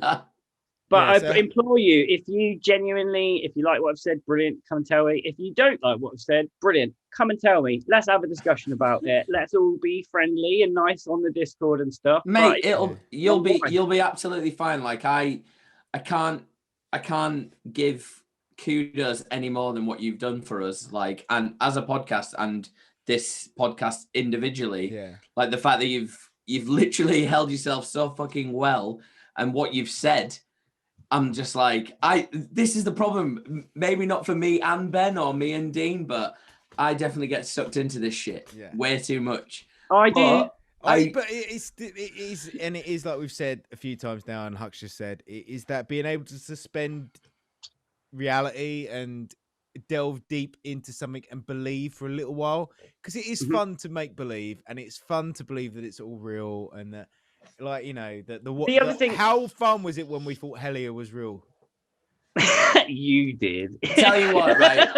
This is a separate podcast on its own, but this was one of the main things that got me and Ben into it. Like, I feel Helia was before we even started talking about the podcast. Yeah, links back, doesn't it? Honestly, we watched it, and I was just like, I've done a spirit box like years ago, and I was just like, fuck, man, this is fucking dog shit. But if you've got one of those creative minds where you're just like, you're looking for things, and I don't know, like you mentioned earlier on that you're a full-blown atheist, and I'm just like, that is fucking awesome. Like, I'd rather you, exactly, it's nothing to do with me, it's it's to do with the projection of you on me. I'd rather you be a full-blown atheist than you telling me about God and shoving it down my throat, because one, it doesn't affect me, and two, I'm happy that you're happy that you don't believe in anything. You know, that's fine. And I think the thing with Helia was, it was just like, oh my God, it's opened up a new avenue for my beliefs and stuff. And I think it was the same with the flat earth thing. Like, all of it before was entertainment until he started talking about the realms outside of our thing. And regardless of whether we live on a fucking flat earth or a round earth, maybe there is realms further than that. Like, and what you said before about when I mentioned about us not going into the sea and more than we're going into the sky, maybe there is fucking shit down there. Like all this stuff with Nemitz and stuff like that, things coming out of the ocean and shit. Like what is that? Like what are Mate, I'm down with the aliens. I'm still like I'm there with Dean, you know, looking at all of those alien podcast bits. But I mean the other thing that that I wanted to say is like, although this has frustrated the fuck out of me, and although I've ended up like shouting at the screen, David has also inspired me to look up so many more things that I would have never looked at had I have not had the opportunity because of the claims that he'd made. So yeah, I don't agree with half of the stuff that goes on. Like, and I think that it is wrong to be trying to pleading to you know, sell the good word and like get the word out there and tell the people, but to do that and then to try and charge as well is a very like awkward situation. It does fall into the lines of the snake oil salesman. So it's kind of the viewpoint of where he done it. But I will give the guy props and that, like, he's inspired me to go out and hopefully if anyone's still watching this podcast, then for them to go and check out all of the links on the Discord, for them to educate themselves, to really see what goes on, and then inspire you to learn and progress and find out cooler things on top of that. So, you know, I don't know. I'm glad we both didn't wear hats on this podcast, because if they literally signed in and saw me and you wearing hats, they would have signed out. You instantly. still got the hats on now. I know. Yeah, but it's all right because it's near the end. It's true.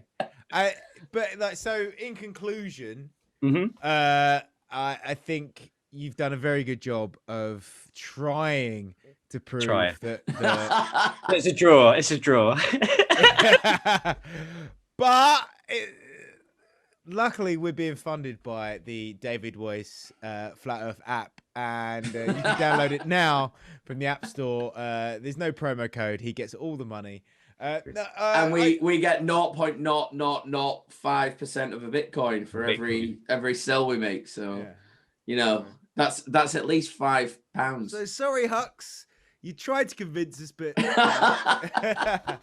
I'm gonna get Dogecoin on it. No, and Ben just indicated that he needs to have a shit, but I really want to see a magic trick. So if you can fucking sort that out. Oh Christ! Don't force him. He can do it on the next one that we bring him on. No, he can do it on this one. I can't go until you guys go because I'm recording. Yeah, exactly. I'm gonna do a magic trick in a minute. I'm gonna make fecal matter come out of my anus. I tried to watch the Al Capone film with Tom Hardy. It looks horrendous. Is it so horrendous? Bad. He shits himself in the bed, like in the first 20 minutes. I'll turn it off. Yeah, but is that him being a really good actor, or is that just him shit in the bed? I don't know if Tom Hardy shit the bed. I think it might have been. Tom Hardy's like, he's one of those again, like this whole generation of like men being awful. Like the amount of women that are just like, oh, Tom Hardy, the things I'd do to him. And I see him acting, I'm just like, fucking, you've seen Batman, right? Oh my God. It's so bad. It's so bad. Also, before you do this, Hux, I just want to say I'm sure Ben and Dean have already said it, but we all want to say like a huge thanks to you for this and for what you do for the Not Another Conspiracy podcast community. And we would love to have you on again soon. Yeah. But tell me what you want me to jabble on about, and I'm sure I'll waffle for 3.5 hours. No, it's fucking good. Well, before you do this magic trick, for all the YouTube viewers. So if you're listening to the podcast, skip to whatever minute it is on the audio podcast, jump onto the YouTube and watch Hux do a magic trick. But I'm gonna reveal the next series of podcasts we're going to be doing for Not Another Conspiracy Podcast. And the reason we've been quiet for a long time is because we are doing the big one. We are jumping in with the biggest conspiracy, probably the one that opened a lot of people's eyes to the fact that maybe the government hasn't got your best interests at heart. and it starts all the way back in 1949. So we're doing a 3-part podcast on 9/11, how it started, what caused it, what really caused it, what happened on the day, and then the third part will be the aftermath and what's been put into place because of 9/11, including the fact that fucking Google wouldn't have their grips on your fucking privacy, all your private information, if 9/11 hadn't happened, because of the fucking Patriot Act has given Google the right to take your fucking data. So anyway, and for the people who don't know 9/11, it's not 9/11 1949, it's 9/11 2001. Or if you're English, it's 11/9. 11/9. Oh yeah, shit it is. Yeah, if you're English, it's 11/9 is the date. Is September the 11th. 11/9. Oh yeah. That's the thing. 9th of November. Hux, please, for this last magic trick, take your hat off. You did? Okay, hats off. Yeah. Hats off. Just so I know there's no aces in your hat. Yeah, that's true. It's true. Right, here we go. Pack of cards. Okay. That looks like a fucking well-used pack of cards. That. Okay, I'm gonna do the first bit with you, Ben. Ben, I want you to think of a card, and I will name it. Go on then. Okay, wait, not like Queen of Hearts, Ace of Spades. You're thinking of a random one, yeah? Yeah, go on. He's got it. Okay, I'm going to name it. Are you ready? Lucy. No. Yes, let me explain. This is my ex-girlfriend deck of cards. Oh, right. See this, or is it reversed? No, I can see it. It says Tina. Oh, perfect. So, yeah, you got Tina, Erin. You get the gist. You got Tess. What was your card? What? What was your card? I was going to say the Joker, but I thought that was a bit of a cunty move. It was a cunty move because I only got Jack of clubs. Oh, okay, that's really interesting. Okay, so we've got 8 of diamonds, 9 of spades, Jack of diamonds. We're looking for, what did you say? Jack of clubs. Jack of clubs. Okay, let's have a little look. 10 of clubs. There we go. We've got Jack of hearts. We look at Jack of spades. That's got to be the next one in here. Nearly. Jack of clubs. What did I say? Lucy. I did, didn't I? I definitely didn't say that. The earth is flat. The earth The earth is flat. Wait. Because sometimes people see this, right? They say, Huxley, wait. Hang on a minute. First of all, right, we didn't see the whole deck of cards, right? Okay. And I'm like, okay. And then second of all, they say, hang on a minute, Huxley. Are you really award winning? And I'm like, yeah, I'm really award winning. And they're like, if you were really award winning, you'd be able to do that trick the other way around. And I'm like, what? So you think of the name and I think of the card? Okay, let's do it that way around. So this time, Mr. JJ, okay? Yeah. Can you think of a girl's name with 4 letters? Don't say it, just think of it. Traditional English girl's name. They've all got, all of those girls' names on that card have got 4 letters. Yeah. Yeah, traditional 4-lettering, not an abbreviation. Yeah? Yeah. Yeah, not like funnily spelt like Danny with an I or Shaniqua. That's got more than 4. Thank you. I'm glad you got the gag. Okay. So traditional English girl's name, yeah? Yeah. You're thinking of it now. Don't say it, just think of it. 4 letters, JJ. Yeah. Okay, let me... It's all part of the trick. All part of the trick. All part of the trick. I think you're going to hit that one. Okay. Oh, I fucking hope it is. This will be embarrassing if not. Only for him, not for you. Yeah, I know. Flat Earth, mate. The Earth is flat. If you get this wrong, the Earth is flat. Wait. No, it's another arm! He's got another arm! Okay, he's a real magician. Wait. You're holding it. Third arm! The other side. Hold it the other side. Yeah, get your hand the other side. Yeah. Hold up there. Leave her alone. Then it's in shot, and then there's mansplaining. There you go. I'm mansplaining. Right. What's the girl's name, JJ? Anna. What? Anna. A-N-N-A. Okay. A-N-N-A. Okay, so not Tina, not Erin, not Tess, not Ruth, not Leah, not Kate, not Jill, not June, not Lisa, not Jane. Anne. No, you said Anna. Anna, yeah. Anna. Okay, so not Anne. You want Mary? Anna. That's what you said. Yeah. Anna. Okay. So you could have had Jean, Dawn, Jean, Rudy, Rita, Rose, Lois, Laura, Iris, and Edna. That was a good night. She's writing it on bucket paper. That was a good night. Cara, Beth, Mona. There's a whole heap you could have had, but you said Anna. Yeah. The prediction is that 4 of hearts. All right. Anna. I know. That's very good. That's very, very good. The Earth is flat. The Earth is fucking flat. That girl, it's still flat though. Oh, that was very good. Wait, and there's your accomplice. So yeah, that's me. That's what I do. Oh, that was good, man.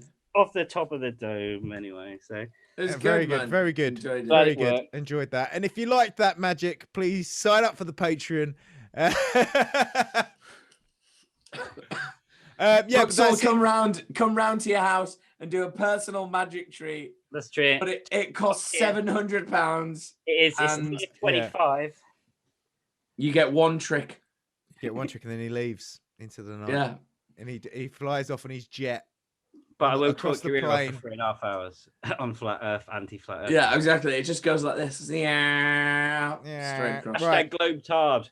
Hashtag Globe-Tard. So, ladies and gentlemen, I hope you enjoyed that podcast where Mr. Huxley, the mod of the Discord channel, ripped apart. Not like Paul Weller, the mod. No. Oh, mate. Oh, have you heard that? Yeah. Yeah, you sent me it. Yeah, I did. Yeah, the Wellhead song by Goldie Looking Chain. Oh no, I haven't heard this one, and I look up Wellhead. Oh, it's good. It's Wellend. The last one that they did that I listened to, which was the Waitrose one, and that one. I've not heard that one. I've only done Wellend. Thank you so much, Hux. I appreciate everything you do on the podcast, for the podcast, and on this podcast, especially. And we will make sure that we get you on to do some other episodes in the future, for sure. Gladly. Because it's good to have someone who knows what the fuck they're talking about and hasn't just made it up. Yeah, I don't know what I'm talking about. I scratched the surface of research, man. It's been a pleasure though, and thank you for having the opportunity to just chat with you boys. Say it's been sort of 14 or 15 episodes that I've been sat there scribbling down notes and getting to know you. So it's nice that you're putting names to faces the other way around this time. Yeah, I was gonna say that was the thing I was most nervous about. Was like, I wonder if Hux is weird. I was like, no, he's all right. And he is. He fucking is. But he's like, the big reveal of the podcast is that Hux actually lives on the ISSIS. No. And the F is flat on the IOW. It's definitely flat out there. It's definitely flat. Just imagine if a UFO just flew straight past his window. Then we could. You should definitely put that on the description of the show. It's like, watch this guy's reaction when a UFO flies past his window. Yeah. At 4 hours. Clickbait. So good. 3 hours in. I don't know what I'm going to call this podcast, but it's definitely going to be not anti-flat Earth. Yeah, I don't know how you like. They're going to call flat Earth. Well, I think they need to listen to it, so it might be we debunk this debunker or something like that. I don't know. Yeah, I really want to trick people with this. Yeah, one. that's a good hook, man. No, they're going to come. They're going to come running. David's got a posse, and they seem very vocal. So that's cool. As long as you come and bring. We've seen them in the comments, and we appreciate that they were very appreciative of the way that we were like we accepted David's chat, and I think we did. And it was interesting. What he was saying was interesting. It's just, but like we went into that podcast not doing any research, not having a fucking clue. Same as everything we have. Like all podcasts. All podcasts. But yeah, it's been fun. It's been a really enjoyable podcast talking to you and having a laugh. It's a shame Dean didn't get to see the magic trick, but I'm sure he'll watch it back. I'll do another one for Dean another day. Yeah, I'd be interested to see what the third part of the magic trick was. Huh? If the fucking 4 of Hearts was in your anus. Yeah. No, it was in Dean's anus. Oh, imagine if it's there now. He's just gone for another shit and the 4 of clubs comes out. He's like, text him now. Yeah, what the fuck because was that all about? if the Four of Clubs comes out, I'd be like, what shitty magic trick is this? I said the Four of Hearts. I'm gonna get hold of Dean's missus and see if she can strategically place a Four of Hearts somewhere. Yeah. In his anus. When he's asleep. Oh god. Oh, I feel like I've got the Four of Hearts up my arse. Make sure you join the Discord, people, if you're not a Discord already, and you can join the Patreon, but it doesn't matter. Don't bother following us on Instagram because no one ever updates it. ogsocks.co.uk with the promo code NAC.